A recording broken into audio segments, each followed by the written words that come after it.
Hola chicos, ¿cómo están? Espero que estén bien. No sé si hay gente nueva a la clase de ayer. Voy a dar los primeros lineamientos, los mismos que di ayer en la clase, sobre que esto es una clase de repaso, es decir, vamos a volver a ver cosas que ustedes ya vieron y vamos a, como dice el nombre, repasarlas, ¿bien? Vamos a profundizar en algunos temas un poquito más que en otros y obviamente hay temas que van a quedar colgados y que no vamos a ver. Bien, yo me presento de nuevo, soy Hernán, soy docente de segunda en la primera cátedra y yo estoy, bueno, ya encargado del día de disección, así que hay algunas cosas que me interesan más y que quizás se las voy a ir destacando en la clase de hoy. Hay temas que nos quedaron colgados de la clase de ayer y si hay alguna pregunta antes de empezar la clase, me quedo unos segundos y los dejo mirando esta imagen que está acá, porque este tema no lo vimos la clase pasada y si bien quizás hay gente de cátedra 3, yo creo que es muy, muy importante que cualquier estudiante salga de cursar anatomía sabiendo identificar la anatomía básica del tórax en una radiografía de frente. ¿Hay alguna pregunta antes de arrancar a describir esta imagen brevemente?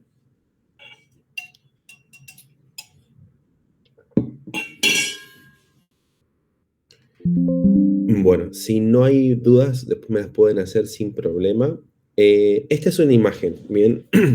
Ya sabemos que la manera de adquirir las imágenes puede ser a través de cortes, ¿bien? No es que nos corten, sino que la máquina pasa alrededor de nosotros, o con la máquina fija que nos pega un rayo, el rayo va a distribuirse por nuestro cuerpo, la energía esta de los rayos X va a pasar por nuestro cuerpo y atrás de nosotros hay una pantalla o adelante que recibe esta información, nos da un negativo, hacemos el positivo y nos marca y salimos con una radiografía. Esta es una imagen superpuesta, donde estamos viendo superpuestas todas las estructuras atravesadas de adelante para atrás en el pecho, ¿bien? Vemos parte de los miembros superiores aquí arriba, se dan cuenta que pueden ver las clavículas y las escápulas, que por lo general están tiradas hacia adelante para que no se superpongan con el tórax. A este nivel tenemos la abertura superior del tórax con esta costilla que está acá, que es bien ancha y está bastante horizontalizada, que es la primera costilla con la primera costilla. A este nivel se desdibuja, pero ustedes imaginarán que a este nivel está el esternón, ¿bien? Y aquí atrás aparece la primera vértebra torácica. Bien, esto que está acá es la abertura torácica superior. Después ustedes pueden ir contando hacia los lados un montón de costillas. Dense cuenta que la costilla que está más pintada siempre, bien que es más blanquita o radio opaca, es la costilla en su porción posterior, porque es la porción que primero le pega a las de rayos, porque el haz viene de adelante para atrás, y porque hacia adelante, hacia anterior, las costillas se transforman en cartílagos. Entonces pueden ver acá la primera costilla y acá se pierde. La segunda costilla la ven muy bien aquí atrás y acá adelante se pierde. Yo les recomiendo que si quieren contar costillas, cuenten los arcos posteriores, que son los que se ven pegaditos a la columna vertebral. Tienen la primera, la segunda, acá no confunden, esta es la clavícula, aquí tienen la tercera, la cuarta, la quinta, la sexta, la séptima, la octava, la novena, la décima, la undécima y muy abajo prácticamente no se ve la duodécima. Bien, ustedes saben clasificar las costillas a partir de en qué número estamos, costillas verdaderas, costillas falsas y costillas flotantes. Bien, luego, existen algunos parámetros para saber si una placa está bien tomada y una de ellas es poder contar cierta cantidad de costillas, por lo menos 8 o 9 arcos anteriores. Bien, también vemos que esté centrada, que las clavículas estén equidistantes, esta está más o menos centrada y que puedan ver la tráquea paralela o superpuesta a las apófisis espinosas de las vértebras torácicas y que se puedan ver al menos las primeras 4 o 5. Acá pueden ver la primera, la segunda, la tercera y la cuarta se puede ver a este nivel. Ya sabemos que si esta es la cuarta vértebra torácica, o esta es la cuarta vértebra torácica, contemos 1, 2, 3, 4, a este nivel, acá, es donde nos separa el mediastino superior del mediastino inferior. Bien, y justo se condice con esto que está acá, que es el botón del arco de la aorta. Bien.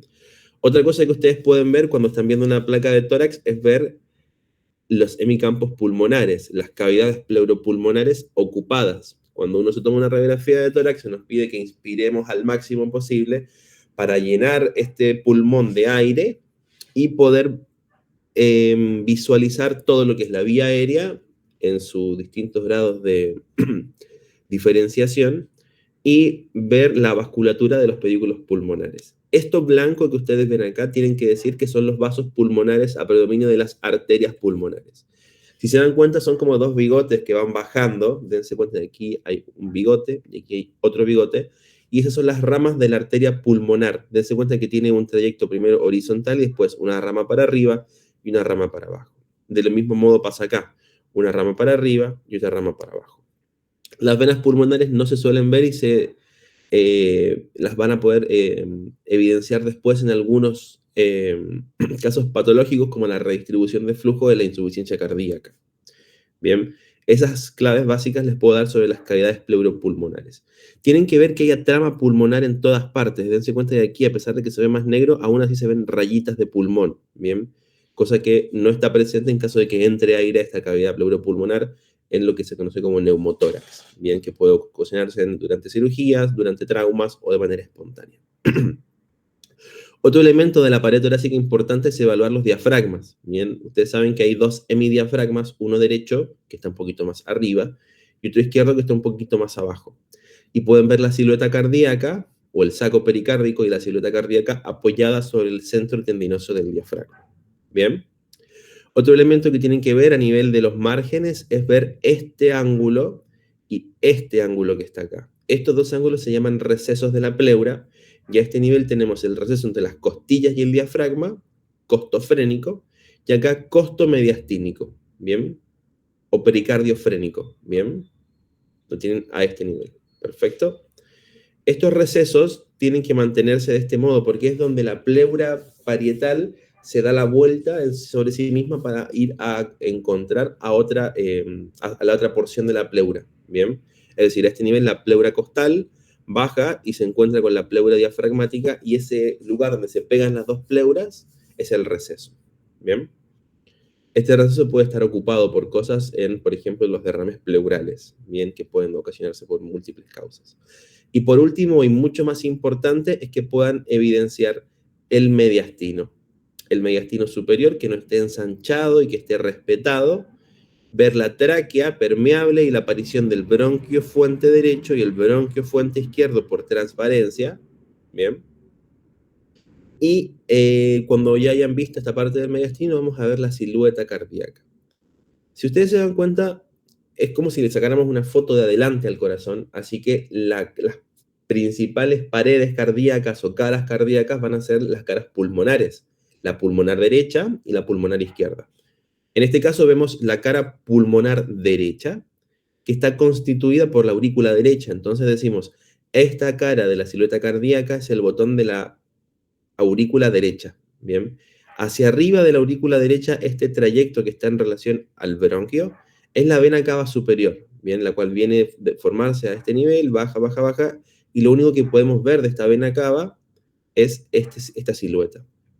Del lado izquierdo nos pasa lo contrario, tenemos al ventrículo izquierdo, luego tenemos la arteria pulmonar y luego tenemos la aorta en su callado, es decir, el callado de la aorta, que viene de adelante y se va para atrás como aorta descendente torácica. Les dejo esta imagen por si le quieren sacar algún pantallazo que nos marca las mismas cosas que estábamos viendo antes. Bien, tenemos la aurícula derecha, la vena cava, la arteria aorta, la pulmonar, la aurícula izquierda y el ventrículo izquierdo. Bien, esto como repasito breve en estos 10 minutos que ocupamos sobre la clase pasada. Y esta suele ser la típica primera pregunta de examen. Bien, ahora vamos a revisar la anatomía de la cavidad abdominal. Vamos a partir con las paredes del abdomen rápidamente. Vamos a ver peritoneo. Vamos a ver algo de hígado y vías biliares. Vamos a ver irrigación. Y después vamos a pasar a ver pelvis y riñones, por puesto que son muchos, muchos temas. Y a las 12, por temas de trabajo, 12:15, tengo que estar marchándome. Bien. Acá podemos ver una imagen que nos quedó pendiente de describir en la clase pasada, donde vemos a este órgano muscular cerrando u obturando la abertura inferior del tórax. Este es el músculo diafragma y ustedes ya saben que es el principal músculo inspiratorio que tenemos en el cuerpo.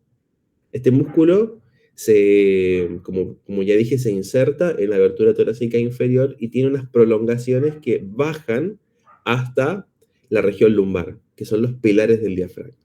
A este nivel ustedes pueden ver que el diafragma está formado por una porción muscular, ¿bien? Que se puede dividir en región costal y región lumbar.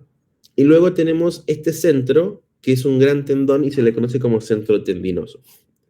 Pueden advertir a este nivel que el centro tendinoso está agujereado del lado derecho, porque estamos viéndolo desde arriba, ¿bien? Para formar un agujero que es para la vena cava inferior, ¿bien? Luego más al centro vemos otro agujerito que está un poquito más abajo que este primero, que es el agujero del esófago, ¿bien? O hiato esofágico, y aquí atrás perdido no se va a ver porque está en la porción abdominal, un agujero que es para que pase el otro vaso importante de la circulación, que es la arteria aorta. Bien. En su vista inferior encontramos todas las porciones que nos estaban faltando. Podemos ver cómo a este nivel la porción costal se va insertando en las costillas. Vemos cómo el centro tendinoso está ocupado por el agujero de la vena cava. Y vamos a ver cómo todos estos pilares van a constituirnos de un lado, un repliegue del pilar derecho al hiato del esófago, que viene acompañado con los dos nervios vagos, y posterior y pegado en el inicio del retroperitoneo, entre pilar derecho y pilar izquierdo, nos figura la aorta abdominal pasando. Bien. Existen otras estructuras que pasan al diafragma que no son estos tres grandes fantásticos que son la vena cava, el esófago y la aorta, que pasan por pequeños agujeros que se conocen como hiatos accesorios. Bien, ustedes saben que los hiatos tienen niveles. El hiato de la vena cava o agujero de la vena cava está a nivel de T8 aproximadamente, el del esófago a nivel de T10 y el que le sigue a nivel de T12. Van sumándose de dos en dos. Así lo pueden resolver más fácilmente. Bien. Ahora bien, ustedes pueden apreciar cómo este diafragma se va a insertar a nivel posterior y va a guardar una suerte de arcos. Bien. Estos se llaman ligamentos arqueados y son el borde libre del diafragma que tiene una porción ligamentaria. Bien. ¿Por qué existen estos arcos? Porque se van a formar nuevos hiatos accesorios a estos, conocidos como hiato del ligamento arqueado medial y del ligamento arqueado lateral, por donde van a pasar un par de músculos que van a originarse en la porción más inferior de las costillas y a nivel de L1. Bien, estos músculos son el músculo psoas mayor, que es el principal músculo del retroperitoneo, junto con el cuadrado lumbar. Bien, psoas mayor a medial, cuadrado lumbar hacia lateral. Bien. Otra cosa que va a pasar junto con el psoas es la cadena simpática, que ustedes saben que tiene localización paravertebral. Bien, paravertebral. Está a los lados entre la apófisis transversa y el cuerpo de las vértebras. Bien. Junto con la aorta, tienen que decir siempre que va a pasar esto verde, que es el conducto torácico. Bien, que puede estar antes o después de la cisterna del quilo, que por lo general la cisterna del quilo se forma a nivel de L1, aparece el conducto torácico y se escapa con la aorta. Bien, ya saben, y como vimos en la clase pasada, que junto con la vena cava nos va a aparecer el nervio frénico del lado derecho particularmente. Bien, y por último existen unos otros espacios accesorios donde nos va a aparecer los nervios esplácnicos, que son ramos simpáticos devenientes de la cadena simpática torácica que van a ir a buscar al plexo celíaco a nivel perivertebral cerca de la aorta abdominal. Bien, y acá es donde tenemos, por lo tanto, a los nervios esplácnicos y algunas de estas venas de la circulación torácica, que son las venas ácigos y hemiácigos, que pueden estar o atravesando el diafragma o pasando junto con la cadena simpática. Bien, está sujeto a variación anatómica. Bien. Por último, pueden apreciar que la primera rama de la arteria aorta abdominal es las arterias para el diafragma, que son las arterias frénicas inferiores, las cuales están relacionadas en la irrigación tanto del diafragma como de las glándulas suprarrenales, como a veces de pequeñas porciones del esófago, ¿bien? Estas son las arterias frénicas, arteria frénica derecha y arteria frénica izquierda, ¿bien?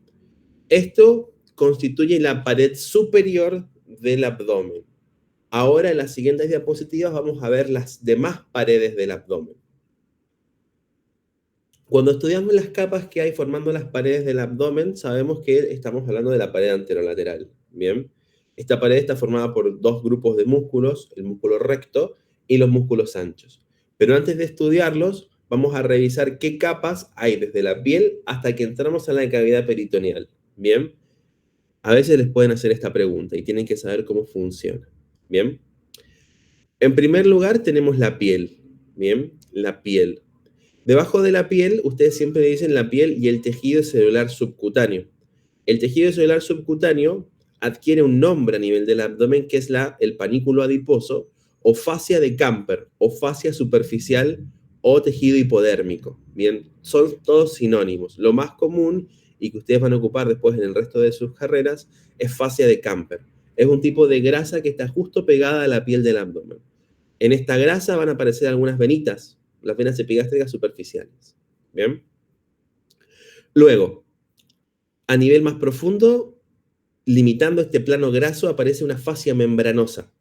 Esta es la primera fascia profunda de revestimiento de la cavidad que se conoce como fascia de escarpa. Bien, fascia de escarpa. Bien, fascia de escarpa.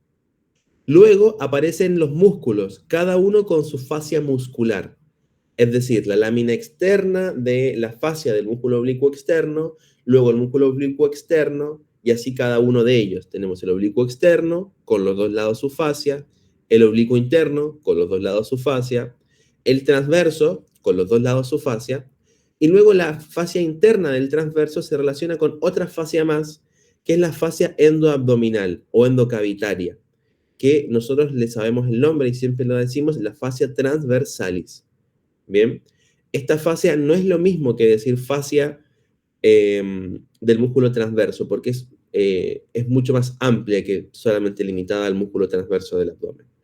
Bien, esto a nivel de la pared anterolateral del abdomen. Luego, detrás de esa fascia transversalis, aparece la grasa o tejido adiposo extraperitoneal, que lo pueden ver ahí, ¿se dan cuenta?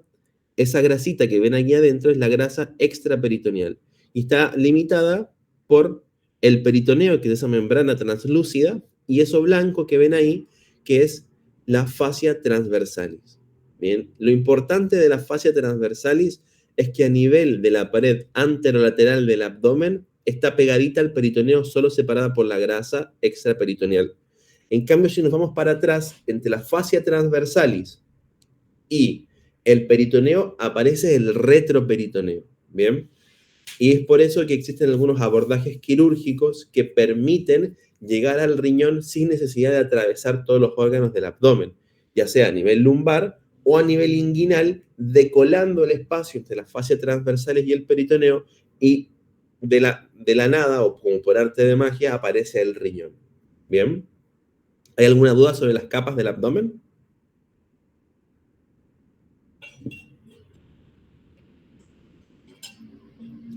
Estamos todos un poco dormidos. No, genial, gracias Renzo. Bueno, continuamos.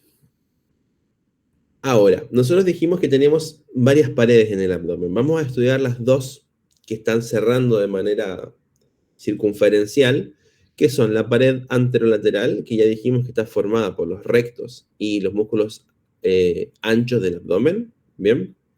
Y hacia posterior teníamos la pared posterior, que está formada por la columna vertebral, bien, en su segmento lumbar, de L1 a L4 o L5, y los músculos axioapendiculares, que a este nivel son el músculo psoas mayor, el músculo cuadrado lumbar, y a medida que bajamos, esta pared del abdomen nos va a crecer. Vamos a sumar a las fosas ilíacas del hueso ilíaco junto con el músculo ilíaco. Y así es como se constituye el músculo iliopsoas, que luego va a ir a buscar al miembro inferior a nivel del triángulo femoral. Bien. existen algunos espacios importantes de estas paredes del abdomen que son relevantes para ustedes como futuros médicos, puesto que en un espacio anatómico que está sujeto a atracciones y cambios de presión, si una estructura con otra se superponen pero no se pegan lo suficiente, pueden abrirse estos agujeros anatómicos y que una víscera, como por ejemplo un pedacito de intestino o un pedazo de aumento, de epiplón o de grasa peritoneal, se escape y ocasiona lo que se conoce como hernias. Bien, la hernia más común que tenemos nosotros son las hernias inguinales, bien, particularmente en sujetos de sexo masculino, bien, lo cual no quita que no aparezcan también en mujeres, bien. Existen hernias femorales que pasan por el espacio subinguinal. Existen hernias lumbares que se escapan entre los músculos de la pared posterior del abdomen.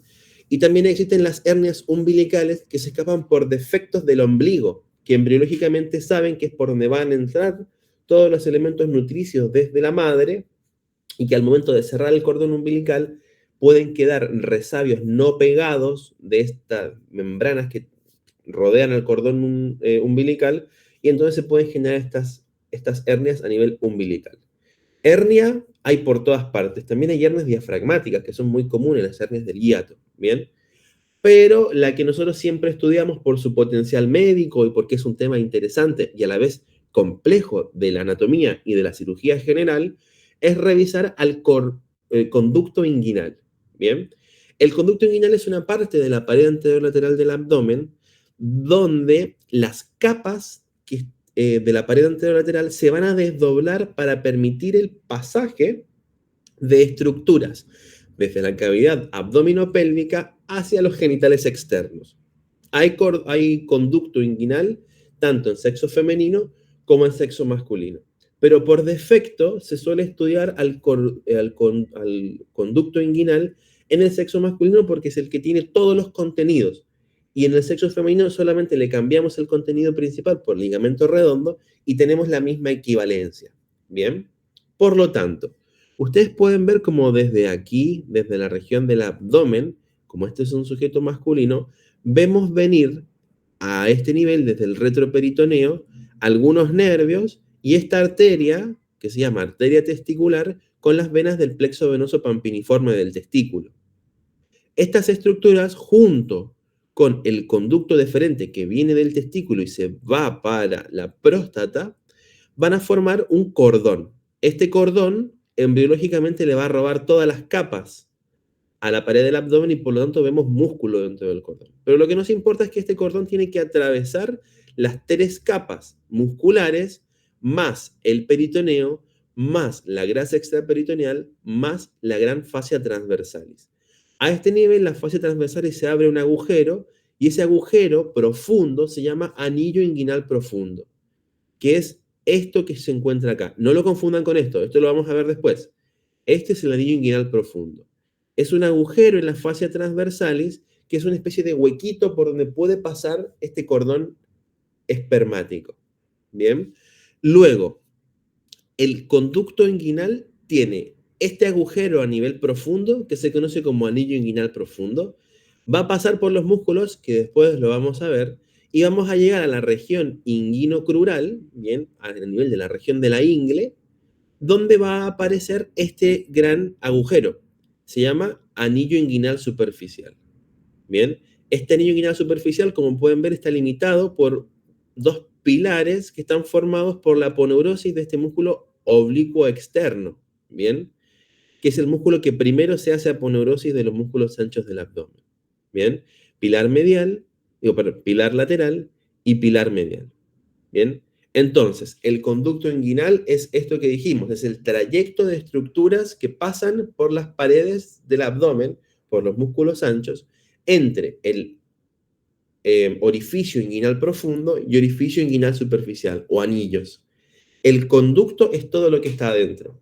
Antiguamente los textos de anatomía le decían que era el trayecto inguinal, porque son las relaciones que va tomando este contenido a medida que pasa por la región inguinal. ¿Dónde está apoyado el conducto inguinal? Y es la pared que es siempre constante para las 3 porciones del conducto, lateral, media y medial, el ligamento inguinal. ¿Quién me puede decir qué es el ligamento inguinal?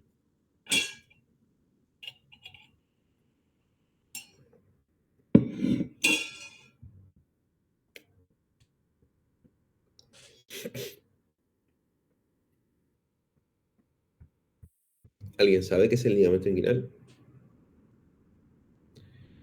A ver, es como una extensión de la aponeurosisis del músculo oblicuo externo. Bueno, a ver, quiero ver si alguien más escribió.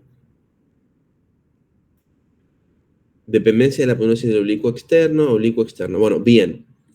El músculo oblicuo externo, que es este músculo que ustedes están viendo acá, bien, aquí, bien, tiene un borde libre porque no se inserta abajo, porque abajo tienen los vasos femorales, bien, el espacio subinguinal. Ese borde libre se condensa entre la espina ilíaca anterosuperior y la sínfisis pubiana, o en realidad el tubérculo del pubis, a este nivel, ¿bien? El tubérculo del pubis, ¿bien? Y ese borde fibroso se conoce como ligamento inguinal. Entonces, el ligamento inguinal está abajo, por encima pasa el cordón espermático o el ligamento redondo del útero, ¿bien? Entonces, es el límite que va a estar en las tres paredes. Luego, a nivel profundo del anillo inguinal profundo, este ligamento inguinal va a verse suplementado por el tracto iliopúbico, que ustedes saben que forma parte de los límites del espacio subinguinal que estudiamos en locomotor. ¿Bien? Y a nivel medial va a estar reforzado por este ligamento que es el ligamento lacunar o ligamento de Henle. ¿Bien? Este ligamento lacunar que está acá. ¿Bien? Puede que me haya equivocado en el ligamento, si es de Henle o no, no me acuerdo ahora. ¿Bien? Ligamento lacunar. ¿Bien? Luego, ¿qué es lo que sucede? Tiene forma cúbica. Hacia abajo tenía el ligamento inguinal. Tiene una pared anterior que está formada casi en todo su espesor por la aponeurosis del músculo oblicuo externo del abdomen. Bien.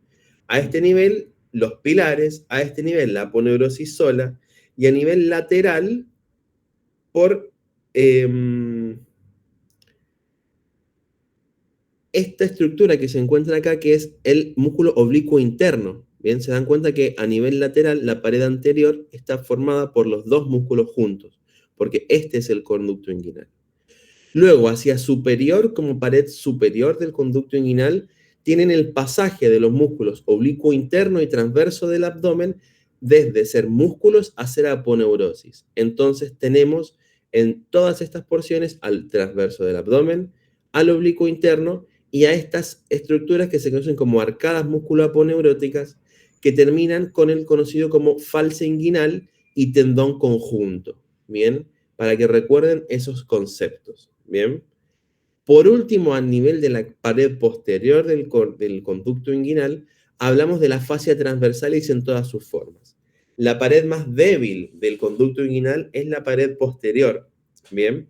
Y está formada en el anillo profundo y en el tercio medio por la fascia transversalis. Y a nivel del tercio medial va a estar formada por este false inguinal, ¿bien? Que es esta vueltita que tiene este músculo de ser músculo a aponeurosis. Entonces, si lo vemos desde adentro, pueden a veces pasar cosas como esta. Esta pared posterior tenemos peritoneo, esta es una vista quirúrgica. Esto que se encuentra acá es el cordón espermático y esto que está acá son los vasos del testículo. Aquí pueden ver los vasos epigástricos inferiores, la arteria y la vena. Lo que pueden ver acá es que este es el anillo inguinal profundo y esto que se encuentra acá es un defecto en la pared posterior. En este caso, en el tercio medial, que habíamos dicho que era el tercio que estaba más desprovisto de refuerzos y que tiene solamente fascia transversalis. Si aumentan las presiones de manera crónica en el abdomen, ya sea por un tumor, por aumento de grasa visceral, o etcétera, etcétera, lo que va a pasar es que se puede generar un agujero que ya existía anatómicamente donde puede introducirse una víscera. Y lo que va a aparecer es que a nivel del sexo masculino van a encontrar un bulto que va a migrar a la región inguino-escrotal. Bien, en el sexo femenino va a hinchar el labio mayor, puesto que son estructuras análogas. Bien, y esto se conoce como hernia inguinal. Estas hernias pueden o atravesar el anillo profundo y conocerse como hernias directas, o atravesar el defecto en la pared posterior mediana a los vasos epigástricos y ser una hernia indirecta. Bien, hernias directas directamente por el anillo inguinal profundo y hernias indirectas que se saltean esta estructura. ¿Bien? ¿Estamos? Esto a modo de repaso. ¿Bien? Ahora, a ver quién escribió algo. No tengo el chat abierto. ¿Podrías dar la dependencia del ligamento inguinal? Me perdí en el nombre. Bueno, el ligamento inguinal es dependencia del oblicuo externo. Hacia los dos lados está reforzado por el tracto iliopúbico hacia lateral y hacia medial por el ligamento lacunar. ¿Bien? Lacunar. Perfecto, vamos a seguir. Estas 4 imágenes son 4 cosas que ustedes tienen que saber de un tema típico de primera pregunta del examen. ¿Qué es?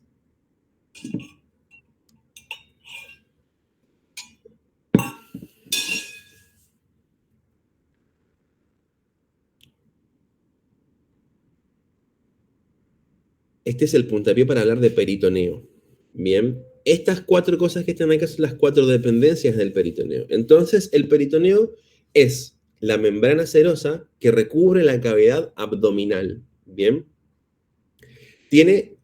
es una hoja, es un peritoneo que una parte de ese peritoneo cubre las vísceras y otra cubre las paredes. Así que tenemos la porción o la división en hoja parietal y hoja visceral del peritoneo. Bien, en este caso ustedes están viendo parte del intestino delgado con el mesenterio. Están viendo a este nivel, se ve mi cursor, ¿no? Acá está. A este nivel están viendo la pared de la parrilla costal con el ligamento falciforme y el hígado, que es este órgano anaranjado que se ve acá, medio que color terracota. Aquí abajo ven la pared del abdomen, el colon a este nivel y la inserción del colon al retroperitoneo en lo que se conoce como fascia de coalescencia. Y a este nivel estamos viendo al colon transverso con una dependencia o delantal epiploico que proviene del aumento mayor. Entonces, las 4 dependencias del peritoneo son mesos, como ejemplo, mesenterio, mesoduodeno para la primera porción y mesocolon sigmoides y mesocolon ciego. Esos son los ejemplos. Y como ven, son dependencias donde el peritoneo parietal pasa a ser peritoneo visceral. Esa es la definición de dependencia, una reflexión del peritoneo. Y como definición traen vasos. Bien, en este caso, los vasos de las arcadas de la arteria mesentérica superior. En este caso ven un ligamento. Los ligamentos son cordones de peritoneo que van a vincular una víscera como el hígado a la pared del abdomen. Bien, a este caso a nivel anterior. Y tenemos como ejemplo el ligamento falciforme del hígado, al ligamento coronario del hígado, al ligamento hepatoduodenal, etcétera, etcétera. Bien, que por definición no tienen vasos, pero siempre hay excepciones. Bien, esta es una fase de coalescencia, las cuales son estructuras vestigiales del desarrollo embrionario que se encargan de adosar a la pared posterior estructuras que no estaban siendo parte de la pared posterior. Es como si un meso pasara a ser retroperitoneal. Eso es una fase de coalescencia. Y hay 5, y las vamos a ver después. Ya a este nivel están viendo el meso, el aumento.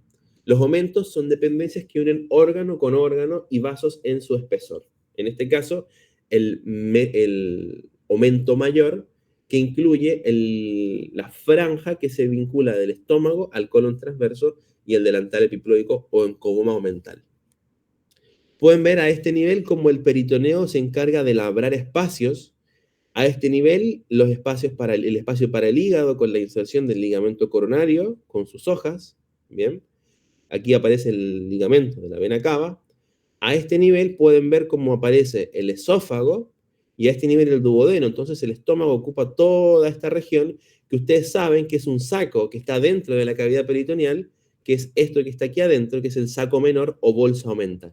Bien, no vamos a hablar de la bolsa omental por honor al tiempo, porque me tengo que ir a trabajar a las 12 y algo, así que les recomiendo después un video para que lo revisen en YouTube y se saquen todas las dudas. En tercer lugar, acá pueden observar esta estructura que está acá, que está debajo de la tercera porción del duodeno, que pasa por arriba de esta tercera porción del duodeno y que se conoce como raíz del mesenterio. Y a este nivel, las correderas del colon que están adosadas a la pared posterior por las fascias de coalescencia. Bien, aquí pudimos ver todas las dependencias peritoneales. Ligamentos, aumentos, esto que está acá y esto que está acá son el aumento menor. fascias de coalescencia y los mesos. Bien. Las fases de coalescencia son 5. Estas 5 flechas son los nombres propios. Apréndanse los nombres de verdad, los nombres que están ahora en la nómina anatómica.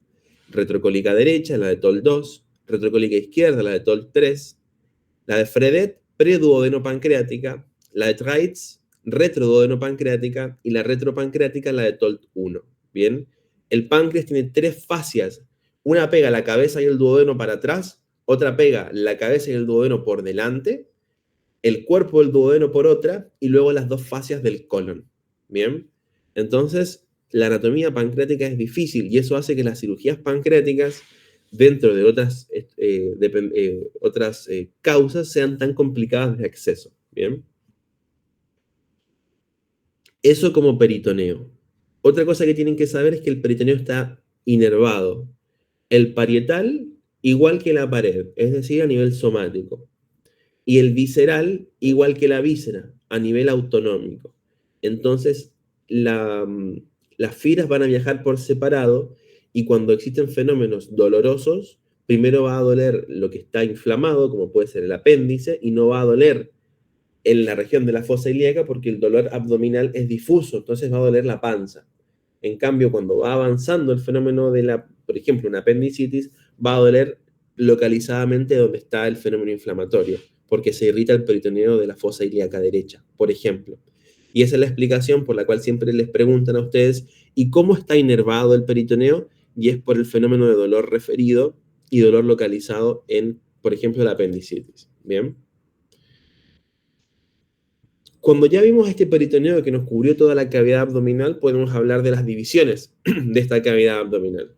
Topográficamente y anatómicamente la cavidad es abdominopelviana, ¿bien?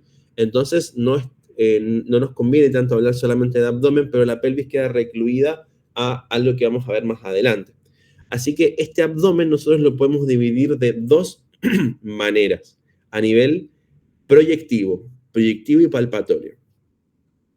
A modo de regiones, como si fuesen para jugar al 3 en línea, acá, o si no, en 4 cuadrantes. A veces ustedes confunden y decimos cuadrantes del abdomen a esto que se encuentra acá, pero en realidad estos no son cuadrantes, son regiones. Y esto que está acá sí son cuadrantes. ¿Cómo se llaman cada una de estas regiones? Hipocondrios debajo de las costillas. Epigastrio, lo que está por arriba del ombligo y del estómago.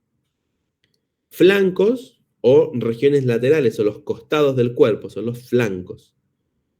Mesogastrio o región umbilical. Y luego a nivel pélvico tenemos fosa ilíaca derecha, fosa ilíaca izquierda y el hipogastrio o región suprapúbica. Bien.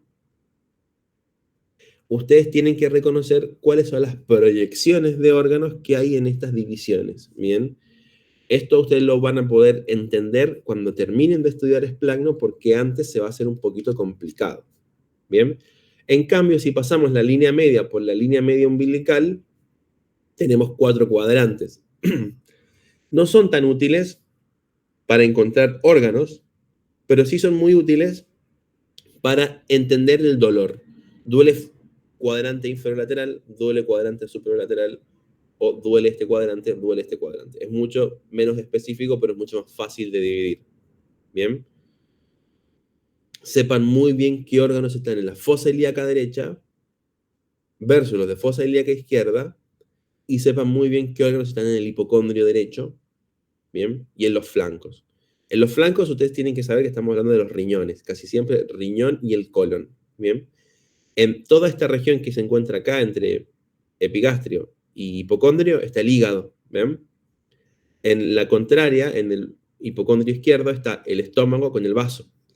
En toda esta franja está el colon transverso y en la región umbilical aparece la cabeza del páncreas que luego se va para arriba y para atrás.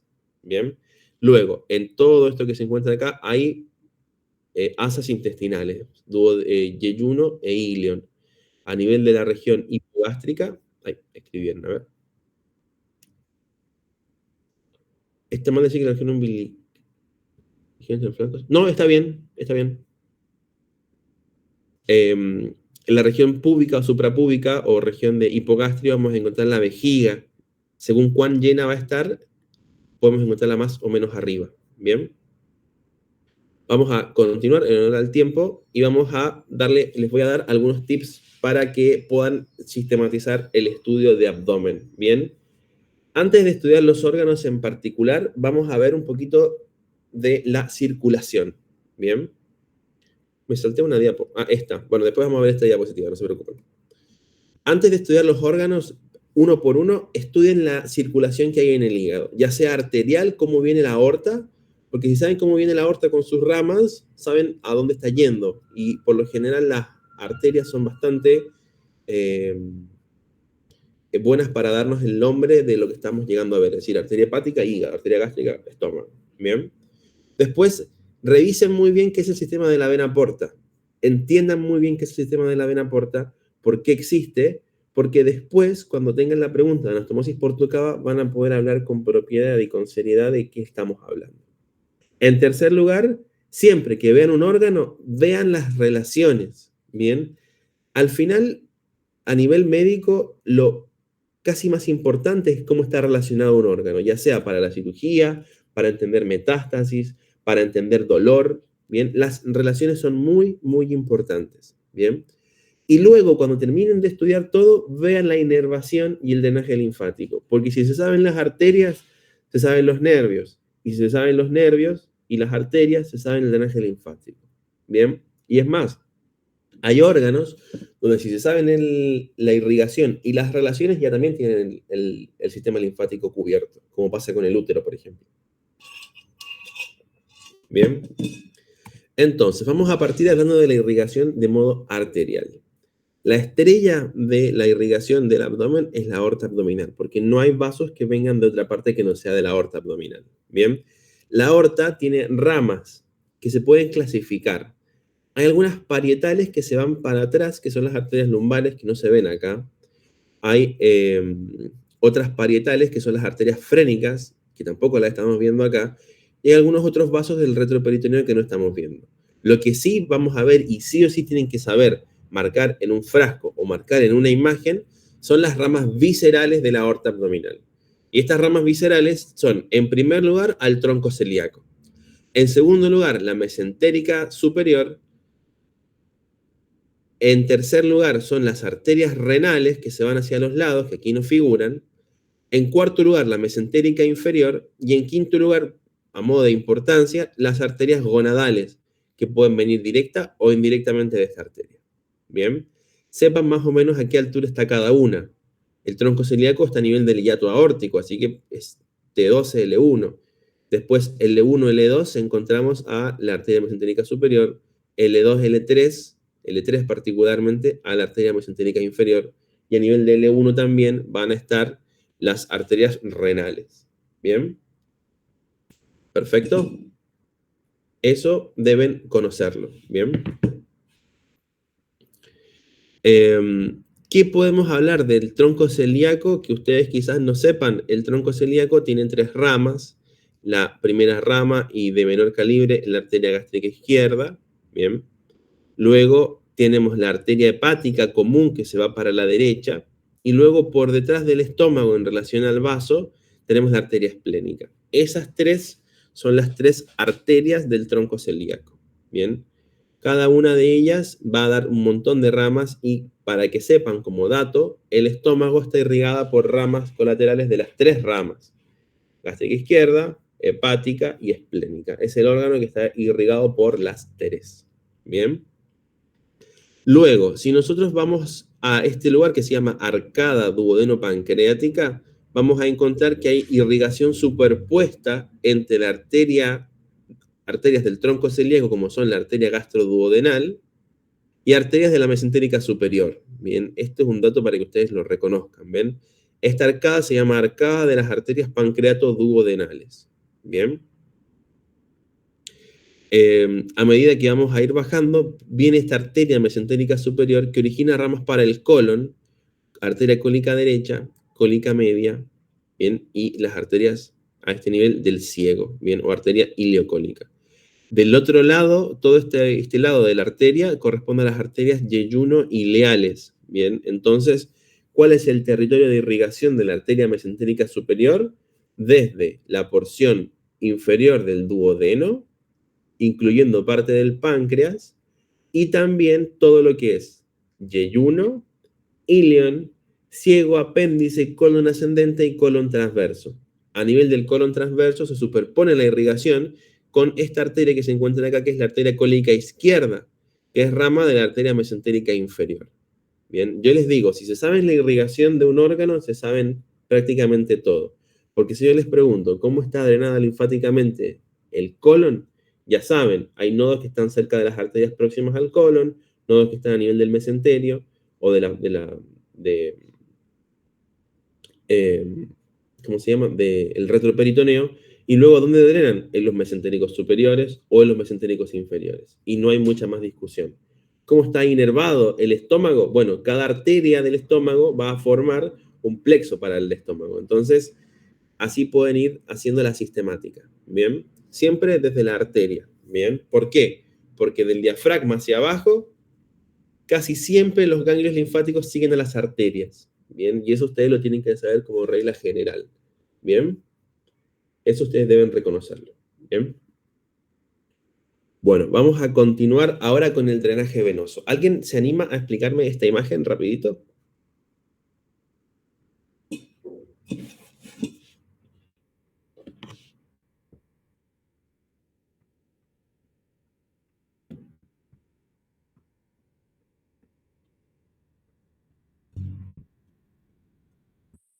¿Alguien se anima? Vamos a ver. Acá dice, Yamila dice, vemos dos sistemas, el porta y el de la vena cava. Bien. ¿Qué está pasando acá? Ustedes saben desde la clase pasada que la sangre que proviene del sistema mayor, es decir, la circulación sistémica, está en la siguiente línea. Viene la arteria, como siempre ustedes lo estudiaron, hay un capilar y luego hay una vena y está la vena cava de vuelta. Bien, esa es la circulación sistémica. Hay partes del cuerpo que tienen un sistema intermedio o interpuesto entre la vena, entre la arteria aorta y la vena cava, y eso se llaman sistemas porta. Bien, a nivel de la circulación esplácnica, es decir, desde el esófago hasta el recto, excluyendo obviamente a los riñones, la sangre que viene por las venas gástricas, venas del colon, venas del intestino delgado, venas del páncreas, no se va a la vena cava, sino que se va a una vena intermedia que es la vena porta hepática. Entonces el sistema porta hepático está formado por un grupo de venas que drenan a las vísceras esplácnicas y que van a parar al hígado. Y el hígado se encarga de tener otro sistema de capilares que se conoce como sinusoides hepáticos, y desde los sinusoides se forman las venas que van a la vena cava, que son las tres venas hepáticas. ¿Bien? Entonces, ¿cómo está formada la vena porta hepática? Típica pregunta de examen, y que la puedan marcar a veces en el preparado o en su defecto en una tomografía. La vena porta hepática está formada de la siguiente manera. Hay una gran vena, que es esta que está acá, que es la vena mesentérica superior. La vena mesentérica superior, sepan que es más grande que la arteria mesentérica superior, y va a juntar la sangre de prácticamente todo el tubo digestivo en su segmento inferior, es decir, desde el duodeno hasta la flexura cólica izquierda, todo es drenado por la vena mesentérica superior. Esta vena va a pasar por adelante de la tercera porción del duodeno, va a pasar en relación a la cabeza del páncreas, entre la cabeza y el cuerpo del páncreas, va a atravesarlo, va a penetrar el páncreas, y se va a juntar con un tronco que viene de la vena esplénica, como pueden ver acá, que recibe a esta vena, que es la vena mesentérica inferior. Este tronco venoso se le llama tronco espleno-mesentérico, tronco espleno-portal o tronco espleno-mesaraico. Bien. Cuando se juntan estas dos estructuras, se forma la vena porta hepática. ¿A qué nivel? A nivel de L1, entre T12 y L1, a nivel de la unión entre la cabeza y el cuerpo del páncreas. Entonces le decimos en el retroperitoneo a nivel del cuello del páncreas. Luego esta vena porta va a pasar por una porción del aumento menor junto con la arteria hepática y el conducto colédoco y va a llegar al hígado donde se va a dividir en dos, en una rama izquierda y una rama derecha. Esta rama derecha y esta rama izquierda de la circulación portal nos van a determinar la segmentación hepática. Pero no nos quedemos ahí con la vena porta. ¿Qué pasa? Que, por ejemplo, hay otros órganos que no están drenados por estas tres venas, ni la vena mesentérica superior, ni la vena mesentérica inferior, ni la vena esplénica. Por ejemplo, el estómago, la curvatura menor, recibe las venas gástricas. Bueno, esas venas drenan directamente en la vena porta. Lo mismo nos va a pasar a nivel de algunas regiones especiales del cuerpo, ¿bien? Como son el ligamento umbilical, ¿bien? El ligamento venoso del hígado, el recto, el esófago y el retroperitoneo. ¿Qué sucede ahí? Hay regiones donde naturalmente la sangre siempre se va a la vena porta, pero si el hígado se torna insuficiente, esa sangre se va a desviar de la circulación portal a la circulación sistémica. Y allí es donde aparecen las famosas anastomosis portosistémicas o anastomosis portocava, que ustedes las definen antes de describirlas. Las anastomosis portocava son comunicaciones anatómicas entre las venas del sistema porta y el sistema cava. Bien, estas venas normalmente no se encuentran permeables, no tienen flujo, pero en casos de fenómenos patológicos donde el hígado aumenta su resistencia, tornan flujo y pueden ocasionar síntomas clínicos y sangrados. Bien, eso es importante. El paciente se muere de sangrado porque se le sangran las varices del esófago. Bien. Y hay 4 regiones donde hay. Acá están esófago, ombligo, recto y en último lugar retroperitoneo. Bien, las más importantes son esófago, ombligo y recto, porque ocasionan síntomas clínicos, signos y síntomas. Bien, particularmente las del esófago. ¿Por qué? Porque hay una parte del esófago, es decir, todo el esófago está drenado venosamente por venas de la vena cava. En cambio, la porción inferior del esófago, que es donde está el cardias, está drenado por la vena gástrica izquierda. Cuando el hígado se torna insuficiente, la sangre no se puede ir a la vena gástrica izquierda y se va a ir a las venas frénicas inferiores o frénicas superiores. ¿Y qué pasa? Van a ingurgitar esos vasos. ¿Por qué? Porque las venas frénicas son muy chiquititas en comparación a la vena gástrica. Entonces van a crecer esas venas y van a formar varices esofágicas. ¿Estamos de acuerdo con eso? ¿Se comprende? Genial, gracias chicos. Lo mismo pasa con el ombligo. Bien, ustedes saben que la vena umbilical pasa por el hígado, bien, y es contenido del ligamento redondo. Cuando el hígado se torna insuficiente, esta sangre en vez de irse al hígado por el ombligo se va al ombligo y del ombligo puede ir para arriba y puede ir para abajo. Si va para arriba, vaya a los vasos toracoepigástricos de la torácica interna. Si va para abajo, va a los vasos epigástricos inferiores de las venas ilíacas externas. Entonces se genera una araña vascular en la panza que se conoce como signo de araña de cabeza de medusa. Bien, esos son estigmas de hepatopatía crónica, bien, que tienen que poder evaluarse en el examen físico. Por último, y les voy a describir esta última, el recto tiene 3 irrigaciones y 3 drenajes venosos. Tiene 3 arterias rectales, la arteria rectal de arriba, o la vena rectal de arriba, como aparece acá, va a la mesentérica inferior, ven acá.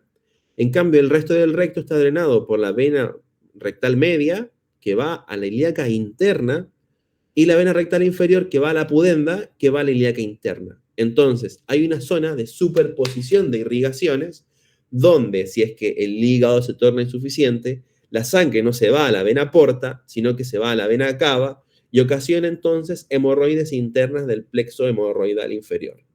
Bien, es menos frecuente que sangre estos vasos, lo que sí tiene, y por eso lo dije antes, más importancia clínica son las varices esofágicas y en la redistribución de flujo en la región abdominal. Bien. Luego, para hablar un poquitito de la panza del abdomen en general, podemos dividirla en dos por el mesocolon transverso. Tenemos al abdomen supramesocólico, que es el abdomen bivertido, que tiene hígado, estómago, vesícula, vía biliar, duodeno y vaso y al páncreas, que es todo esto que está acá arriba. Bien, todo esto que está acá arriba, y luego un abdomen que quizás no es tan divertido, pero que es muy importante, que es el de las vísceras, bien, el de las chinchulines y la tripa gorda, bien, que es esto que está acá, que es el abdomen inframesocólico, bien, que tiene al marco colónico, a el yeyuno, al ilion, a las arterias, y esto excluyendo al retroperitoneo, que quizás lo vamos a ver más adelante si es que alcanzamos a verlo, bien. Lo que sí les quiero marcar acá es que se den cuenta cómo en una tomografía pueden ver todo lo que va oblicuo a la fosa ilíaca derecha corresponde a arteria mesentérica superior. Entonces, esta es la arteria mesentérica superior. Esta que está aquí es la arteria mesentérica superior, y este vaso grandote, enorme, que por ejemplo en este caso lleva sangre de este intestino delgado que está acá, es la vena mesentérica superior. Y dense cuenta cuán grande es la vena en comparación a la arteria. Acá pueden ver lo mismo, la vena mesentérica y la arteria mesentérica. ¿Estamos? En relación a la vena y la arteria mesentérica aparece el páncreas, la cabeza del páncreas y el cuerpo del páncreas. ¿Bien? Estas dos estructuras son importantes para reconocerlas. Luego, a nivel del aumento menor, aparece la triada portal. Aparece la vena porta, la arteria hepática, y luego en algún momento nos va a aparecer a lo que viene de esta vesícula y de los conductos hepáticos, que es la vía biliar. ¿Bien? Vamos a hablar del hígado porque es el órgano paradigmático para describir un órgano. Bien, si voy muy rápido me dicen, pero tengo susto de quedarme sin los temas de pelvis y sé que a ustedes les importa pelvis. Bien. El hígado es el órgano paradigmático para describir órganos en esplagnología. Bien, ¿por qué lo digo? Porque cuando les dicen describo un órgano, la mejor manera de organizarse es a partir de cómo se estudia el hígado. Es decir, parten hablando de qué es el hígado. El hígado es un órgano abdominal que hace, no sé, por ejemplo, ustedes saben que forma la bilis, bien, pueden decir una función. Y luego viene el speech completo, su configuración externa, sus caras, sus medios de fijación, ¿qué más? Su configuración interna, su irrigación, su drenaje venoso, su drenaje linfático, por último sus relaciones, y a veces pueden hablar de su inervación, ¿bien? En el caso del hígado, tienen todas para hablar. El hígado es un órgano macizo que se encuentra en la cavidad abdominal, rodeado de peritoneo, es decir, es peritonizado, en el compartimiento supramesocólico. ¿Se orienta dónde? En el hipocondrio derecho, el epigastrio, y a veces puede prolongarse, como pueden ver en esta tomografía, al hipocondrio izquierdo, ¿bien? Porque el tamaño es de tamaño variable. Pesa 1,5 kilos el hígado más o menos. Vacío, sin sangre. Puede llegar a pesar 2 kilos con sangre adentro. Bien. Y desde su configuración externa tiene dos caras. La cara diafragmática, que es la que ven acá, y la cara visceral, que es la que ven acá adentro. Bien. La cara diafragmática tiene un borde liso y existe un borde cortante o borde filoso del hígado, que es este borde que se encuentra acá, que nos separa la cara visceral de la cara diafragmática. Bien. El hígado en su configuración externa tiene 4 lóbulos, el lóbulo derecho, el lóbulo izquierdo, y desde su vista interna se puede apreciar el lóbulo caudado y el lóbulo cuadrado. Bien, después podemos ver en una tomografía estas estructuras para que se vean mejor. Bien, lóbulo caudado y lóbulo cuadrado. Desde su configuración externa, no lo confundan con los segmentos, por favor. Bien. El hígado se encuentra fijado a un montón de estructuras. En particular se fija al diafragma. Pueden ver acá como el diafragma y el hígado están pegaditos. ¿Quién fija el hígado al diafragma? El ligamento coronario. Bien. Junto con los ligamentos triangulares. Bien. Ligamento coronario y ligamentos triangulares. Bien. El hígado también tiene un ligamento que se conoce como ligamento falciforme, que es el que aparece aquí adelante, que lo vincula con una parte del diafragma y con el ombligo. ¿Por qué? Porque el borde inferior del ligamento falciforme es el ligamento redondo, que pueden ver acá, ¿ven? Ligamento redondo. Y esa estructura se va a fijar al ombligo, porque el ligamento redondo incluye la vena umbilical. Bien. Luego, ¿qué otras estructuras están en relación al hígado? Pueden ver acá el omento menor. El omento menor relaciona el estómago y el duodeno con el hígado, ¿bien? E incluye dentro de él, en el omento menor, al pedículo hepático, con la tríada portal, ¿bien? Otra estructura que no puede faltar que me hablen es esto que se encuentra acá, la vena cava inferior. El hígado, como un koala, está abrazado a la vena cava inferior, por lo que se conoce como el ligamento de la vena cava. Bien. Eh, y así es como cuelga. Yo puedo sacarle el ligamento redondo, el falciforme, el ovento menor, pero el hígado va a seguir colgando. Bien. Y es una de las problemáticas para poder suturar el hígado cuando se hacen trasplantes hepáticos, porque la vena cava queda detrás del hígado, entonces es muy complicado. Bien. Eso hace que el cirujano tenga que tener mucha destreza para poder pegar este hígado. Bien. Y en caso de traumas, el hígado se puede descolgar de la vena cava y te mueres en segundos. Bien. Bueno, el hígado, en su configuración interna, tiene segmentos, ¿bien? Que son partes o divisiones anatomofuncionales con independencia entre cada una de las partes de este órgano. Cada segmento está definido por una división de la vena porta acompañada de una rama de la arteria hepática propia junto con un canalículo biliar que le drene. Bien, eso es un segmento. Bien, segmentos hay 9, es decir, 8 más 1. Y después, si es que alcanzamos, podemos hablar un poquito de segmentación hepática, pero los marearía mucho. Bien, lo que sí pueden ver a la izquierda es una colangioresonancia. Bien, esta es una persona que se le da un tipo de contraste en particular que difunde por el cuerpo y después de unas horas lo meten al resonador y pueden ver cómo el líquido que está en la vía biliar se sustrae el parénquima y se puede ver cómo la vía biliar se forma, cómo se forma el árbol biliar.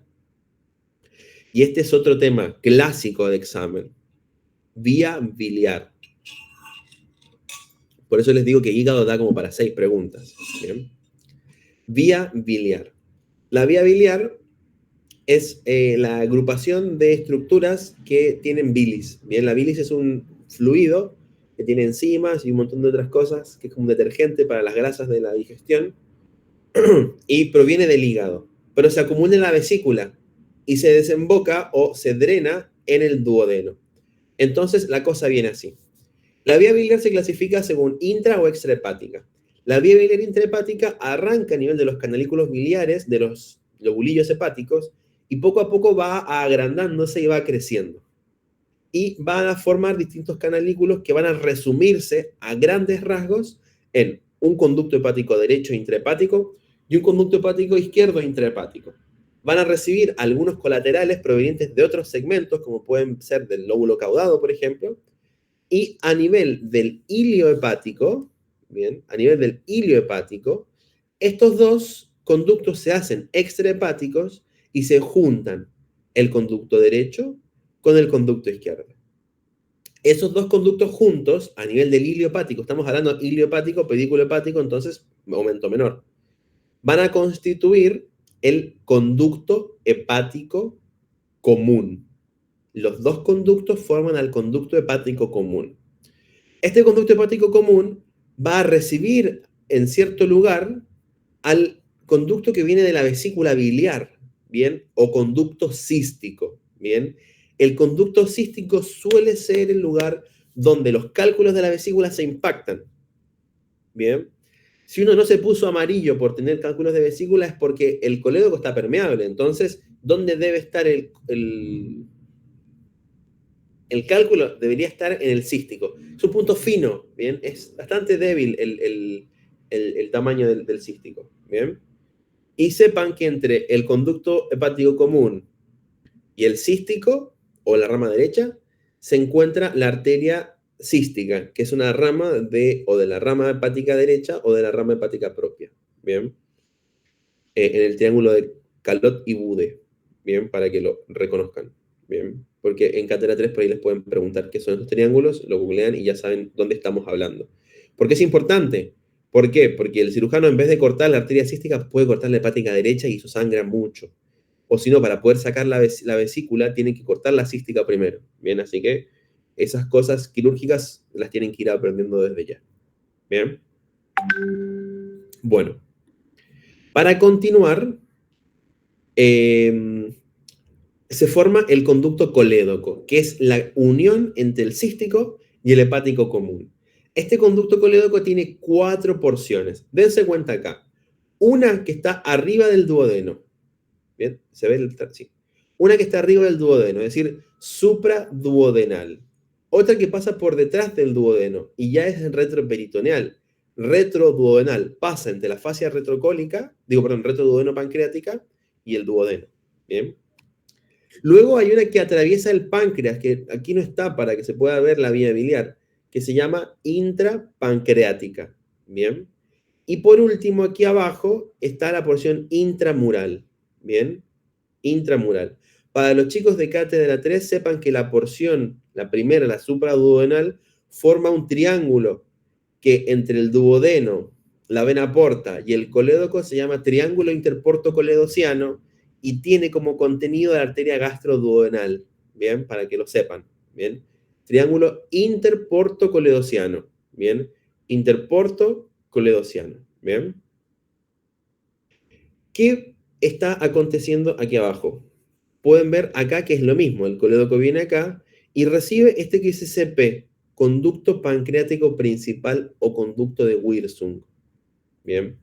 Entonces, el conducto colédoco, antes de drenar en el duodeno, recibe el jugo pancreático. Y antes de drenar en el duodeno, esta convergencia entre estos dos conductos forma una dilatación, que ¿cómo se llama la dilatación entre el conducto pancreático y el colédoco? ¿Quién lo puede decir o escribir en el chat?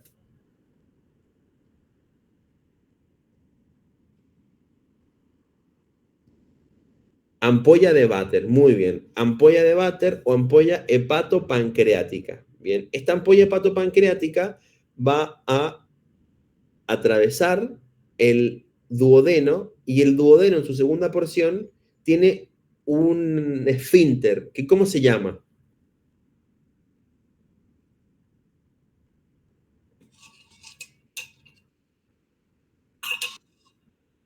No, Dan, ahí nos falta un paso antes de hablar de la papila. Esfínter de Oddi o esfínter hepatopancreático. Muy bien, es el esfínter de Oddi. Y del esfínter hacia afuera, es decir, a la luz del tubo digestivo, aparece una especie de boquita, bien, una eminencia, una papila, que en este caso sí es la papila duodenal mayor. ¿Estamos? Entonces, en orden tenemos ampolla hepatopancreática, esfínter hepatopancreático y papila duodenal mayor. No son lo mismo, pero hablan del segmento terminal o cuarta porción del conducto colédoco. ¿Bien? Un poco más arriba, en el duodeno, dentro de la misma segunda porción, encontramos la papila duodenal menor, donde drena el conducto pancreático accesorio o conducto de Weir de Santorini. Bien. Esto es importante, ¿por qué? Porque un síntoma importante del cáncer de páncreas es que la persona se ponga histérica o amarilla. ¿Por qué? Porque el tumor comprime la cabeza del páncreas por lo general, entonces el conducto colédoco se oblitera y esa bilis queda circulando, vuelve a la sangre, aumenta la bilirrubina en sangre y ese aumento de la bilirrubina en sangre, que es el color amarillo de la bilis, nos pinta de color amarillo y nos vemos casi como los Simpsons. ¿Bien? Luego las hepatitis también ocasionan ese tipo de cosas, pero es característica esa coloración amarilla más dolor lumbar por el dolor del páncreas, es del cáncer de páncreas en personas entre los 50 y los 60 años. ¿Bien? Bueno, eso es vía biliar. Bien. ¿Hay dudas sobre la respuesta de vía biliar? Así tendrían que elaborar la respuesta sobre la vía biliar. ¿Ok? ¿Hay dudas? ¿No? Bueno, voy a hablar rapidito sobre un tema bonito, que a mí me gusta, pero que yo sé que a muchos de ustedes es un dolor de cabeza, que es eh, el plexo celíaco. Bien. Las vísceras abdominales están inervadas de manera autonómica por el sistema simpático y el sistema parasimpático. El sistema simpático proviene de la cadena simpática. Y algo que pasa es que el tórax, el cuello le da inervación simpática al corazón. El tórax le da inervación simpática a la panza, ¿bien? Y la región lumbar le da inervación simpática a la pelvis. Va como de arriba para abajo, ¿bien? Entonces, la información simpática va a provenir para el abdomen desde unos nervios que ya vimos, que se llaman nervios esplácnicos torácicos, que son tres por lo general, ¿bien? Esplácnico mayor, esplácnico menor y esplácnico imo, ¿bien?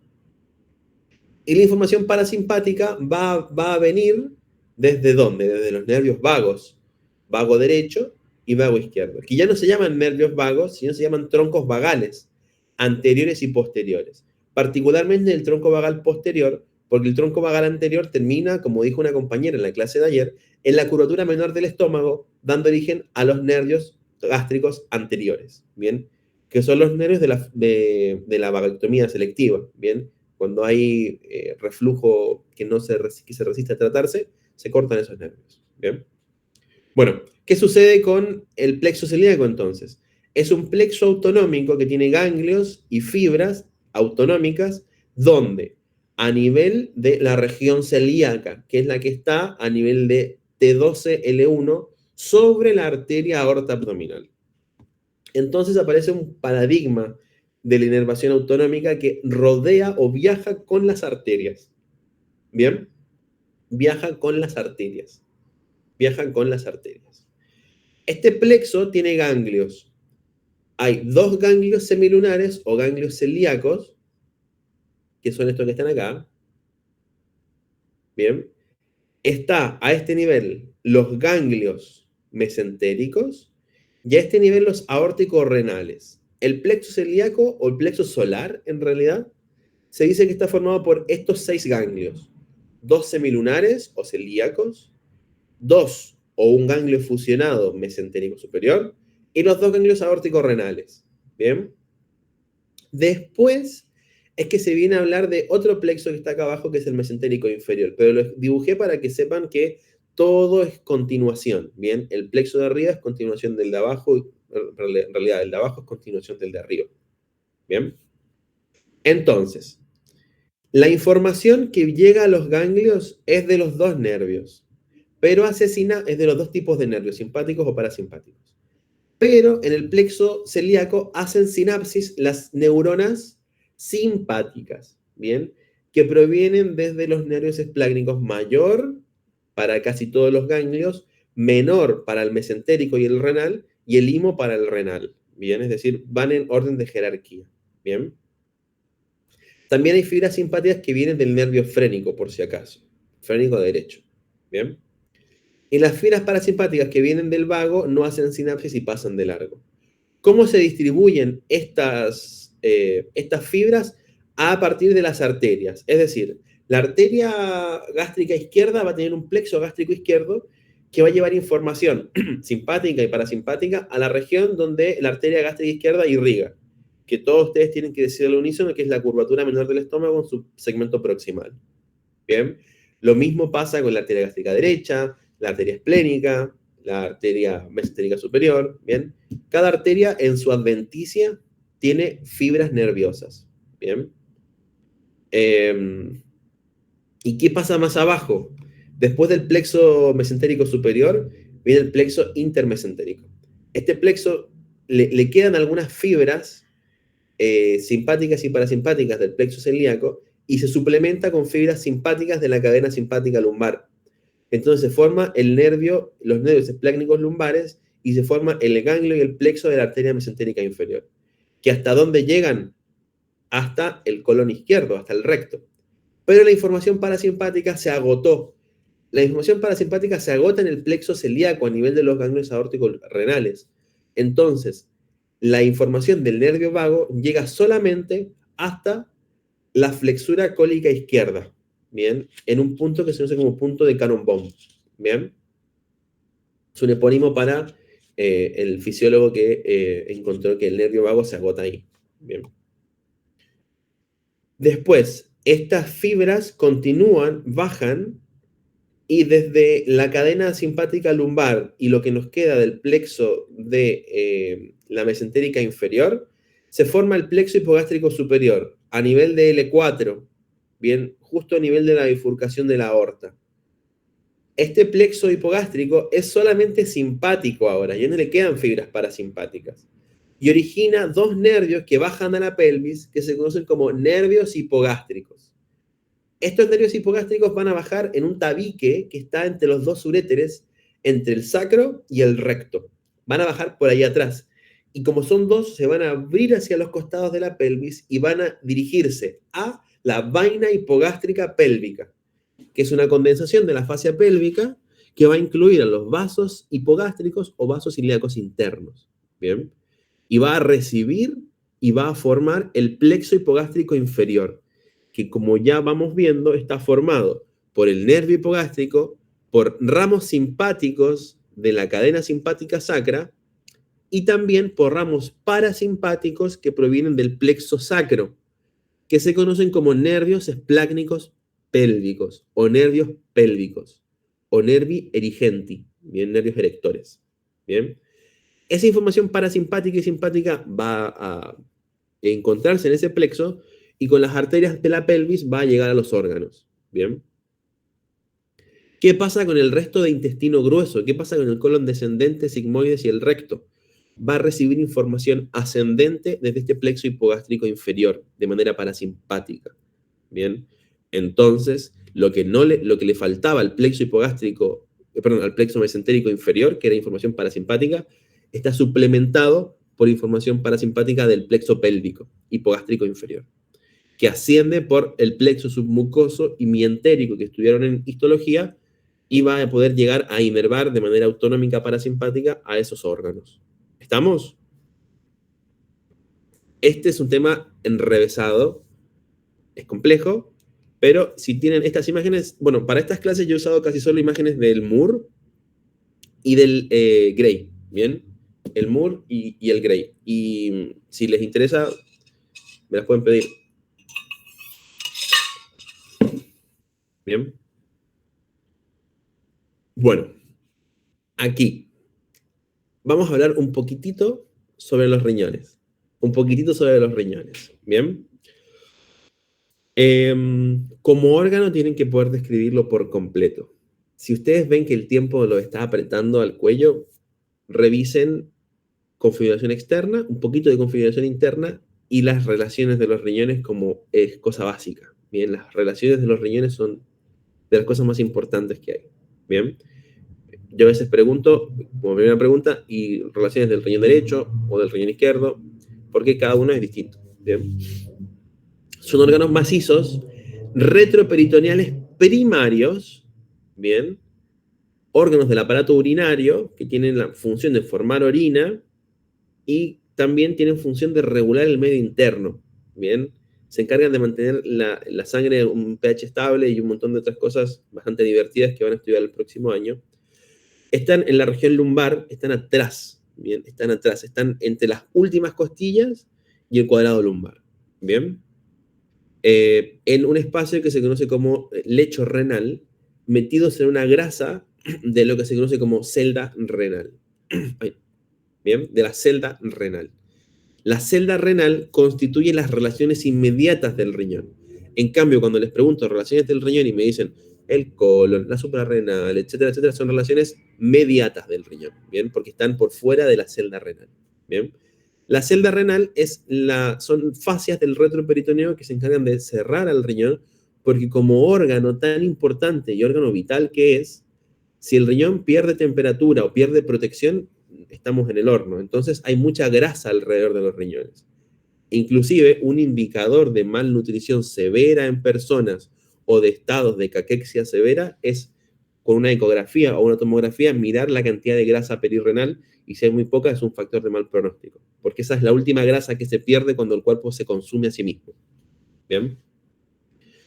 Y en los bebés es la grasa parda, la grasa de los riñones. Bien, bueno, no divagamos, vamos a hablar un poquitito sobre qué es lo que pasa con el riñón.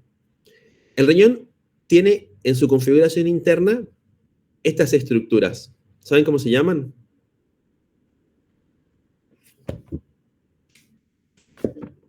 Tiene las pirámides renales, ¿bien? Que terminan en las papilas, ¿bien? Y a este nivel forman los cálices menores. Y aquí empieza el sistema pielocalicial, ¿bien? El sistema excretor. Ustedes saben de histología que está la nefrona, el túbulo contorneado proximal, el asa de Helle, el contorneado distal, el túbulo colector. Los colectores van creciendo, creciendo, creciendo hasta llegar a nivel papilar. Bueno, llegamos a nivel papilar, ¿bien? Ahora hay urotelio, ¿verdad? Estamos hablando de epitelio en paraguas. ¿Qué aparece acá? Los cálices menores. Cuando los cálices menores se juntan entre sí, aparecen los cálices mayores, ¿bien? Y cuando todos los cálices mayores drenan a nivel de la pelvis renal, se forma esta dilatación que, como dije el nombre, se llama pelvis renal, ¿bien? La pelvis renal está en el seno renal, que es esta muesca del hilio renal que está llena de grasa, más grasa todavía, ¿bien? Y este conducto que aparece acá se continúa con el uréter, ¿bien? Uno de los órganos más divertidos que hay para estudiar, el uréter. Bien, el uréter es un conducto que mide más o menos 25 centímetros o un poco más, que va desde la pelvis renal hasta la desembocadura en la vejiga urinaria, ¿bien? Y es el tubo que lleva la orina, ¿bien? Es un órgano muscular muy finito y muy delicado, ¿bien? Menester de el urólogo, ¿bien? Este uréter, como pueden ver acá, va a relacionarse con la pared posterior del abdomen y ahí aparece otro tema para que estudien y se los dejo. Relaciones de los uréteres. Bien. Tienen porciones abdominal, en este caso, en su porción abdominal se conoce como lumbar, ilíaca y pélvica. Bien. Desciende particularmente sobre el psoas y el riñón y el uréter se relacionan mucho con los nervios del plexo lumbar. Es por ello que el dolor que se ocasiona cuando hay cálculos renales es tan grande porque están tocando directamente a los nervios, ¿bien? Y de hecho es de los dolores que se consideran en la escala de dolor más severos, el dolor del cálculo renal, ¿bien? Es como equiparable al dolor del parto, ¿bien? Eh, el uréter tiene una capita adventicia muy fina que hace que cuando hay lesiones del uréter haya pocas posibilidades de que el uréter se regenere. Es como pasa con los meniscos, ¿bien? Entonces los vasos del uréter importan mucho. ¿De dónde está irrigado el uréter? Pregunta media forra, pero se las pueden hacer. De los vasos que están cercanos a él. Entonces, de la arteria renal para el tercio superior, de los vasos gonadales para el tercio medio y para el tercio inferior de vasos que vienen de la ilíaca común o de la ilíaca interna. Pequeños vasos, ¿bien? Pequeños, pequeños vasos, sin nombre, ¿bien? Y termina en la pelvis a nivel de la vejiga urinaria. Bien, entre los dos uréteres y la uretra está el trígono vesical que vamos a estudiar más adelante. Bien. Entonces, es un órgano que atraviesa la pelvis, atraviesa el abdomen desde el retroperitoneo a la pelvis. Bien. El riñón tiene otra relación inmediata importante que es la glándula suprarrenal, que es otro órgano importantísimo del retroperitoneo. ¿Qué funciones tiene que ustedes sepan? ¿Qué funciones de la suprarrenal conocen? Produce hormonas. Produce hormonas y ¿qué más? En realidad también produce, es otra hormona más, ¿bien? Amplifica la respuesta simpática del cuerpo, ¿bien? ¿Por qué? Porque el riñón, la suprarrenal produce cortisol, produce mineralocorticoides, etcétera, etcétera, pero también la médula suprarrenal es un gran ganglio simpático, ¿bien? Que se encarga de enviar a la sangre los neurotransmisores del sistema simpático, es decir, amplifica la adrenalina y la noradrenalina, ¿bien? Entonces, en los casos de estados simpáticos, el riñón, la suprarrenal se activa y llena de sangre, de noradrenalina la sangre, ¿bien? Y por eso, porque es un órgano tan importante para el funcionamiento del cuerpo, tiene tantas, tantas, tantas arterias, ¿bien? Tiene 3 pedículos arteriales e incluso en la tomografía, cuando tienen una glándula suprarrenal, no se ve la glándula, sino que se ven más las arterias que pintan la glándula. Hay las arterias suprarrenales superiores que provienen de las arterias frénicas inferiores que vienen de la primera porción de la aorta abdominal, que se ven acá arriba, ¿bien? En segundo lugar, hay arterias frénicas, arterias adrenales medias, ¿bien? Que provienen directamente de la aorta, que no siempre están presentes, y las otras que sí, que siempre van a aparecer, son las arterias inferiores, que provienen de las arterias renales. Entonces, ya saben, igual que la tiroides, igual que el recto, la glándula suprarrenal tiene pedículos vasculares múltiples, ¿bien? Y por ello es importante que lo estudien, ¿ok?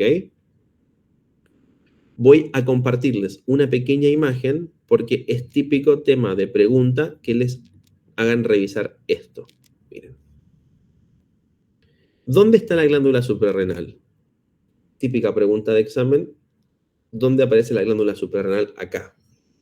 Dense cuenta que estamos aquí a nivel del tórax, ¿verdad? Porque esto es pulmón, ¿verdad? Después acá tenemos al hígado, acá tenemos a la vena cava, aquí tenemos la aorta, aquí tenemos el diafragma con su pilar derecho y su pilar izquierdo. Esto que está aquí es el tronco celíaco, ¿bien? Entonces, cuando ustedes vean esta imagen, tienen que irse inmediatamente a lo que está entre el pilar del diafragma y el hígado, o el pilar del diafragma y el riñón. Y ese triangulito que ven ahí donde se pone el cursor blanco, ¿lo ven? Eso y eso, ¿lo ven, no? Esas cositas son las glándulas suprarrenales. No están arriba del riñón. Son como sombreritos que tiene el riñón. Son gorros frigios del riñón, como se les dice. Acá, ¿ven? Ahí. Glándula suprarrenal y glándula suprarrenal. ¿Bien? Es pregunta de examen, por lo general. Pregunta del práctico. Y en el coronal las tienen acá. Aquí tienen una y acá tienen la otra. Te voy a sacar el sincronizador. Ahí están, ¿las ven? Ahí se ve muy bien la glándula suprarrenal, ¿ven? Ahí. Y del otro lado la tienen ahí, ¿bien? El uréter ya es muy difícil de encontrar en la tomografía, ¿bien? Así que no se preocupen. Presentar otra cosa, repaso de esplagno. Bueno, con esto terminamos la parte de abdomen, ¿bien? Si quedan dudas respecto a algo, me las preguntan, ¿bien? Voy a parar un minuto y vamos a seguir.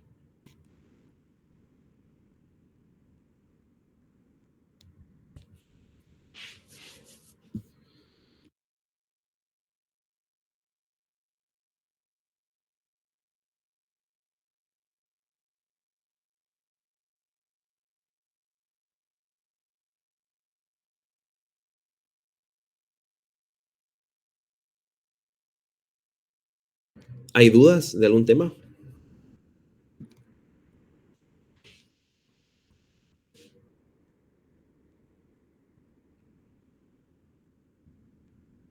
No, bueno, perfecto.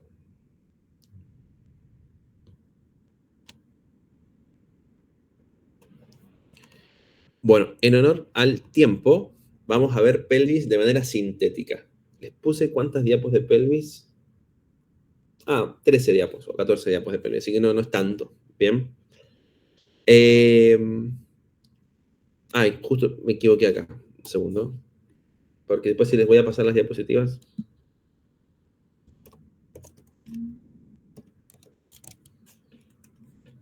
Listo. Anatomía de la cavidad pélvica. Bien.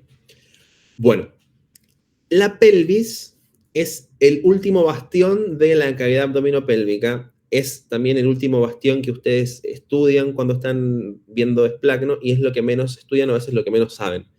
Es sumamente comprensible que no lo sepan, porque si ustedes se fijan, el abdomen son litros y litros de espacio que tienen los órganos a ojo, a vista de sus ojos, entonces en los trabajos prácticos los pueden ver, los pueden tocar, etc.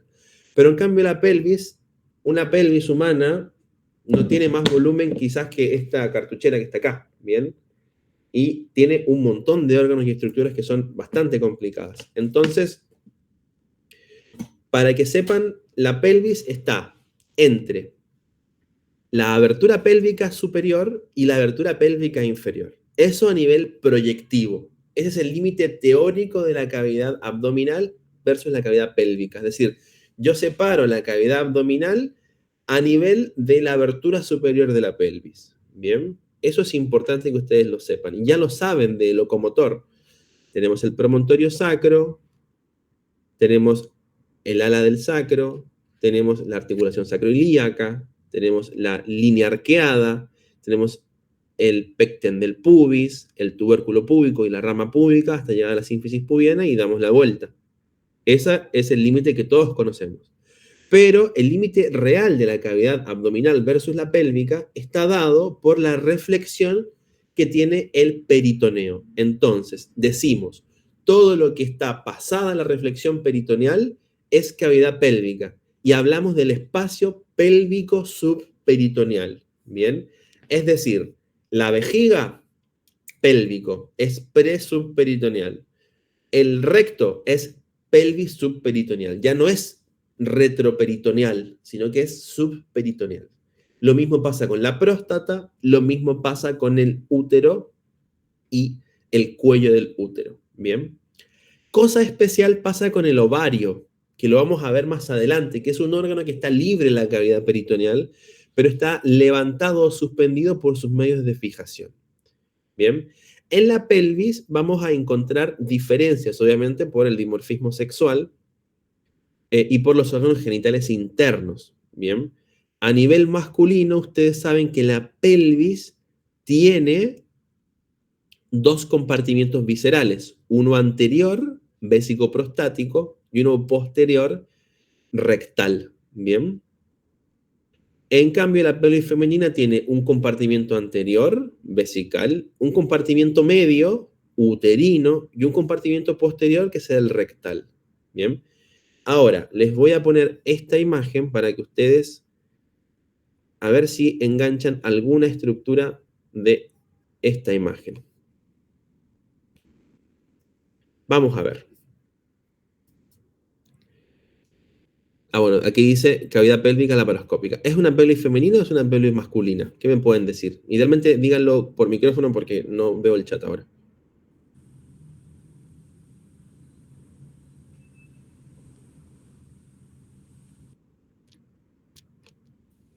¿Podría ser femenina por el útero? Bien, es una pelvis femenina. Y ustedes se dan cuenta acá, vamos a movernos un poquitito más adelante en esta imagen. Esta es una imagen de cirugía. La panza está inflada con aire, ¿bien? Y pueden ver al útero brillante. Dense cuenta que esto es peritoneo del útero, ¿bien?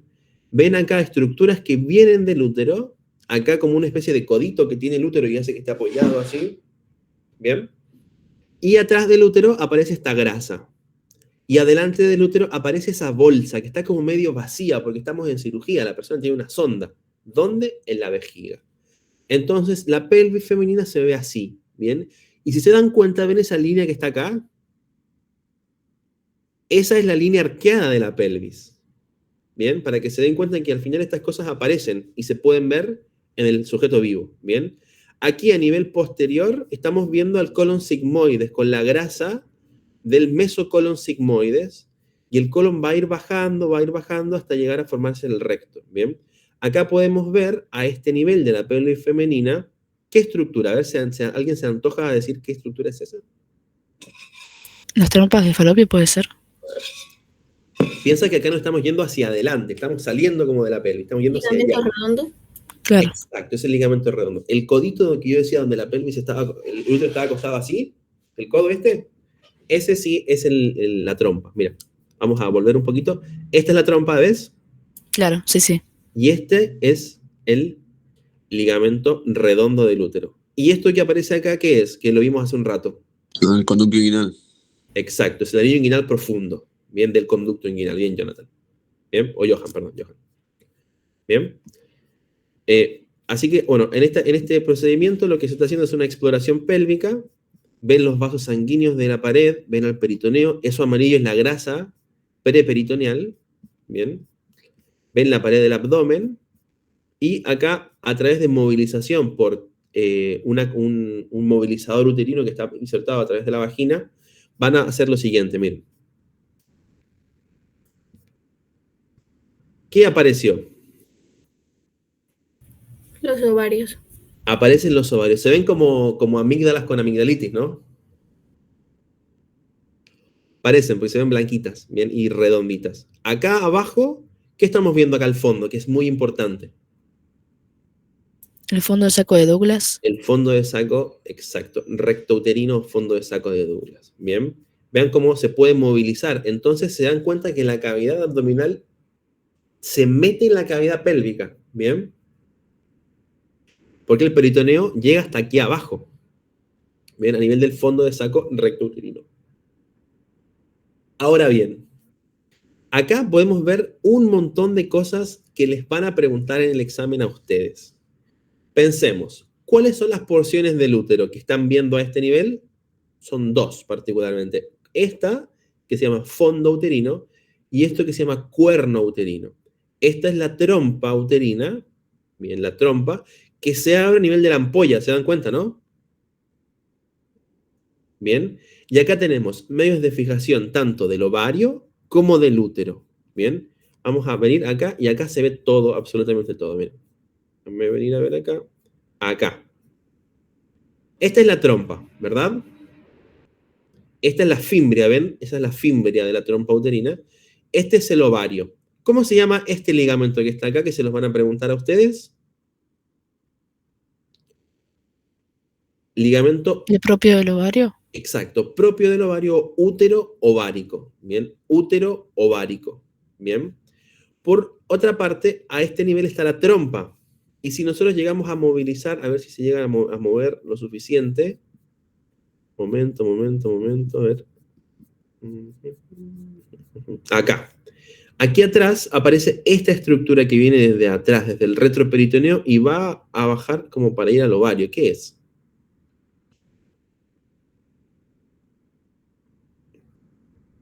Es el ligamento suspensorio del ovario o ligamento infundíbulo pélvico, que incluye el pedículo vascular ovárico. En el sexo masculino, este pedículo se va al conducto inguinal porque el testículo está fuera del cuerpo, la gónada está fuera.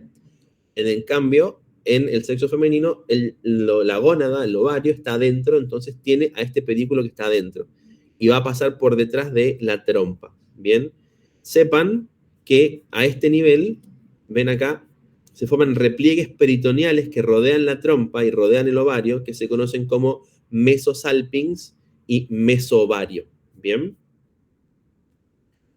Mesosalpinx y mesoovario. Otra estructura que quiero que vean acá es que aquí abajito aparece algo. ¿Qué es ese algo? ¿Ven eso ahí? ¿Qué creen que puede ser? Porque después lo vamos a ir a ver en una imagen.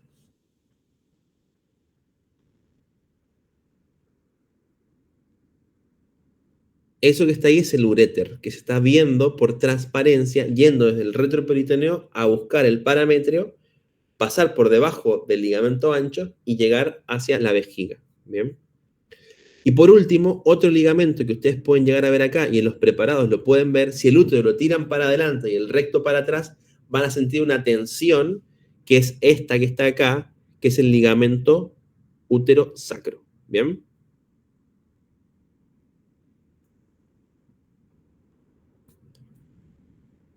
Los ligamentos recto uterino y útero sacro. ¿Bien? Bueno, perfecto. ¿Algo que quieran ver en esta imagen que está acá, que se ve bastante bien de todo? Yo te consulto, ¿el recto uterino y el útero sacro es lo mismo o son No, distintos? mira, es bastante complicado esto. El útero sacro es una condensación de fascia pélvica. El recto uterino es esta flexura de esta banda de peritoneo. ¿Bien? La banda de peritoneo, la que se ve, es el recto uterino. El útero sacro es una condensación de fascia pélvica de esta vaina sacro, recto, génito, vésico, pubiana, que está al fondo de la pelvis. Y digo los dos como medio de fijación del útero. Sí, dicen los dos. Y ahí, si te preguntan qué es cada uno, bueno, dices, el recto uterino es el repliegue del peritoneo parietal pélvico entre el recto y el útero, recto uterino, y el útero sacro es la condensación de fascia pélvica de la vaina sacro, recto, génito, vésico, pubiana. ¿Bien? También ese sacro, útero sacro, tiene hacia los lados el ligamento cardinal. Digo, el ligamento cervical transverso y forman el cardinal. Listo, gracias. Nada. ¿Alguna otra cosita más que ver acá? Creo que no. Vamos a pasar a volver a la presentación.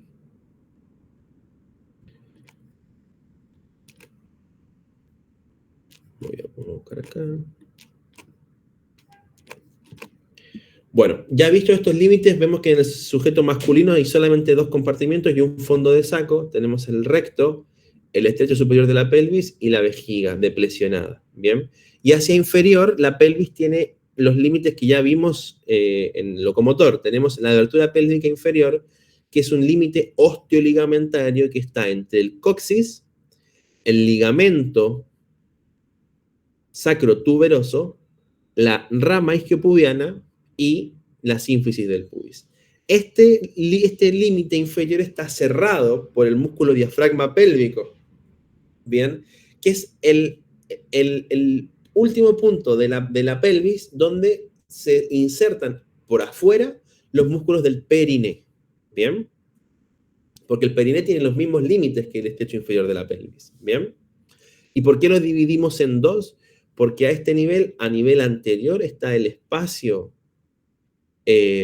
o el hiato urogenital, que es la abertura que tiene el diafragma pélvico para alojar los órganos genitales. En el caso del sexo femenino, la vagina, la inserción del clítoris y la uretra, y en el sexo masculino, la uretra y la raíz del pene.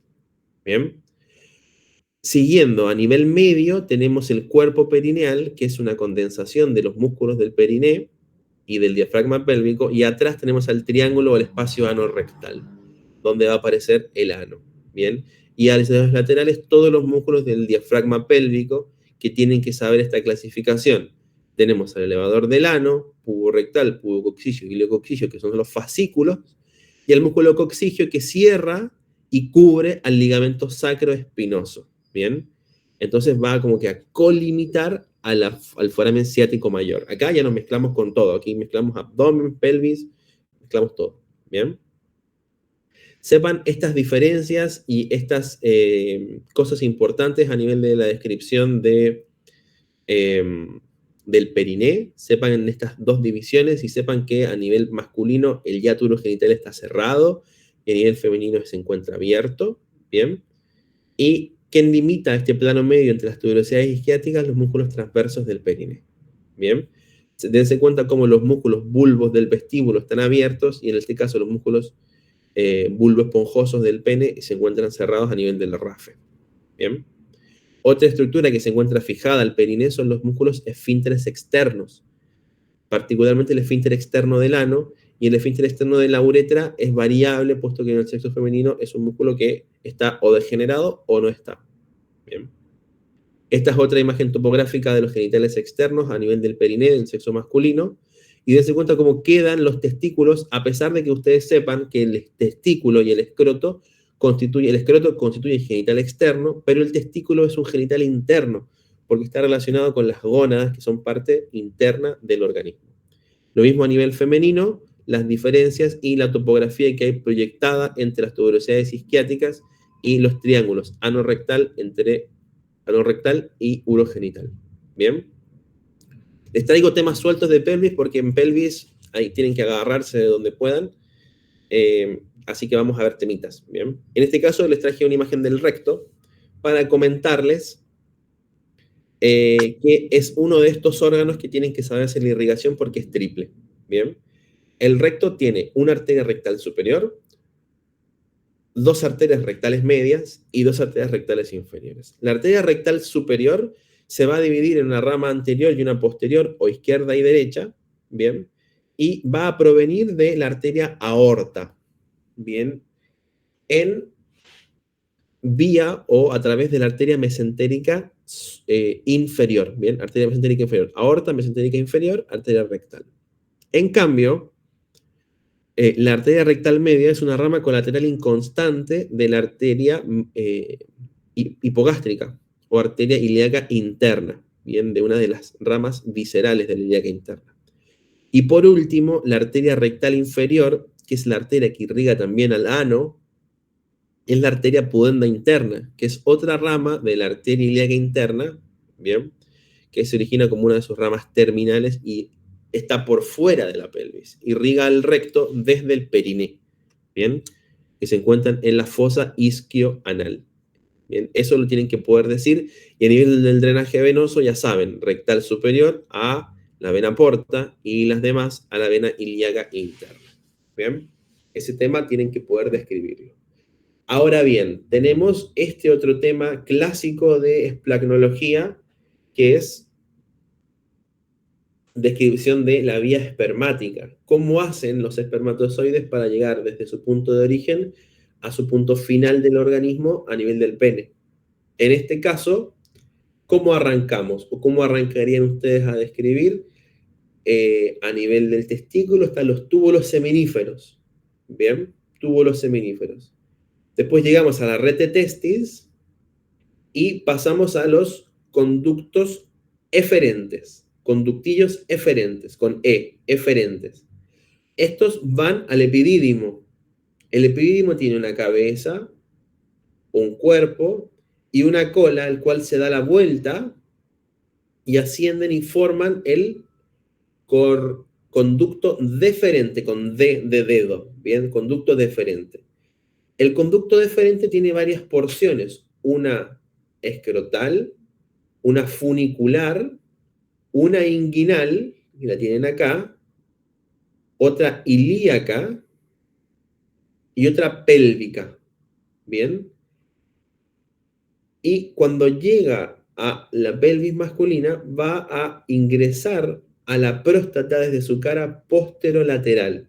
Y como pueden ver por transparencia, se dilata y se junta con el conducto de esta glándula, que es la glándula vesiculosa o vesícula seminal. Cuando se juntan estos dos conductos, drenan en la cara posterior de la próstata a nivel de una dilatación que se conoce como seno prostático, donde se aloja la cresta uretral, y en la zona central de la cresta uretral o cresta prostática aparecen los orificios de los conductos eyaculadores. Bien, esta región media se conoce como colículo prostático. Bien, en el colículo están los orificios de los conductos eyaculadores. Bien, esta secreción de los conductos eyaculadores va a juntarse con la secreción de la glándula prostática o el jugo prostático. Y al momento de la realización de la eyaculación se va a cerrar el esfínter interno de la uretra para imposibilitar lo que se conoce como eyaculación retrógrada, que es una patología urológica. Bien, se va a cerrar este esfínter y se va a contraer la próstata y los músculos del diafragma pélvico se van a abrir para facilitar el avance de las secreciones que provienen desde el testículo. Bien, este tema nos permite ligar este otro tema que también es clásico y típico de examen, que es hablar sobre la uretra masculina. Bien, después también podemos hablar de la uretra femenina, pero hay unas diferencias importantes. Nosotros estudiamos uretra masculina porque es como si fuese la uretra femenina con algunas cosas extras, puesto que la uretra femenina tiene un trayecto bastante corto, que tiene relevancia médica por las infecciones urinarias. Bien, después vamos a ver el tema uretra femenina. En este caso, ¿qué es lo que tenemos? Tenemos 4 porciones que ustedes tienen que describir. Bien, 4 porciones y 2 regiones. Tenemos, en primer lugar, la uretra intramural o preprostática, la cual está en relación con el orificio interno de la uretra a nivel de la vejiga. Bien, es una porción estenótica o apretada de la uretra. Bien, va a continuarse con la uretra prostática, la cual va a encontrar una dilatación que ya sabemos que es el seno prostático. Y está en relación con la secreción de la vía espermática. Luego, esta uretra va a atravesar el diafragma pélvico y va a constituir la uretra membranosa. Bien, la uretra membranosa, que es la que atraviesa el diafragma pélvico. Y a este nivel, ¿quién desemboca en la uretra? Las glándulas bulbouretrales, bien, o glándulas de Cooper. Seguido de esta estructura nos aparece esta raíz, que es la raíz del pene, y por lo tanto la uretra esponjosa. Bien, En su porción vulvar, porque este es el bulbo del pene, tiene otra dilatación, y a nivel distal se continúa como uretra esponjosa en su porción peneana y termina a nivel del meato uretral externo, antes pasando por otra dilatación que es la fosa navicular. Bien. Ya saben entonces, la uretra masculina tiene 2 porciones estenóticas, 3 porciones dilatadas y 2 flexuras, una flexura anterior y una flexura posterior. Bien. Por eso nosotros le decimos uretra posterior y uretra anterior a estas 2 porciones. Bien.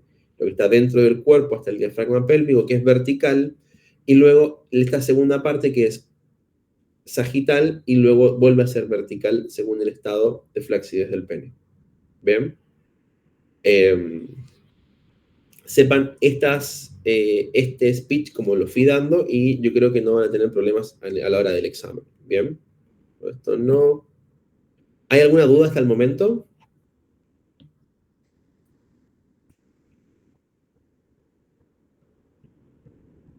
¿No? Bueno, vamos a terminar hablando un poquitito sobre el útero, que es un órgano fascinante y bastante interesante de estudiar, y así dejamos los últimos minutos para que hagan preguntas, ¿bien? Porque también asumo que se deben haber levantado temprano y deben estar un poquito quemados. El útero, ustedes saben que es un órgano que tiene forma piriforme, es un órgano hueco, muscular, de músculo liso, ¿bien? Es un órgano interno femenino por excelencia y está relacionado tanto con los genitales externos a través del cuello uterino y la vagina, como con los genitales internos donde aparece el ovario, ¿bien? El útero tiene la trompa, tiene el cuerpo, tiene el fondo uterino, que es lo que tenemos acá arriba, ¿bien? Y tenemos el cuello uterino aquí abajo, ¿bien? Que el cuello tiene una porción interna o endocervix y una porción externa o exocervix. El exocervix está en relación con los fondos de saco de la vagina, ¿bien? Y el interno con la cavidad uterina, que es una cavidad que tiene un tejido especial, que ustedes saben que es el endometrio, ¿bien? El útero tiene 3 capas especiales: el endometrio, el miometrio y el perimetrio, ¿bien? Y este perimetrio está relacionado con su capa serosa, donde tiene porción serosa que se llama mesometrio. ¿Bien? Perfecto.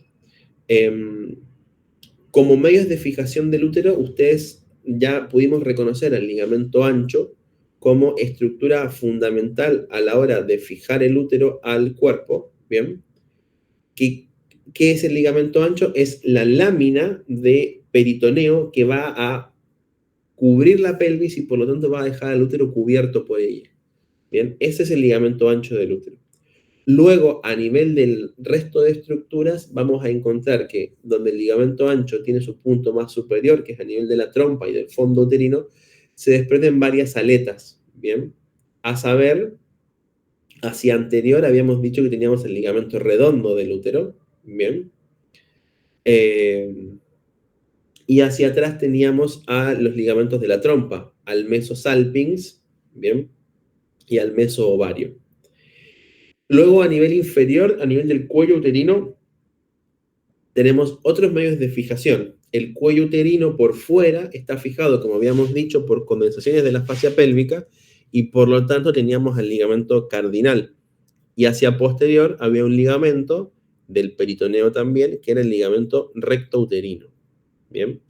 Por último, y más importante, es la unión que tiene el cuello del útero con la vagina, puesto que la vagina es el órgano que atraviesa el diafragma pélvico y por lo tanto permite que el útero no se salga de donde está.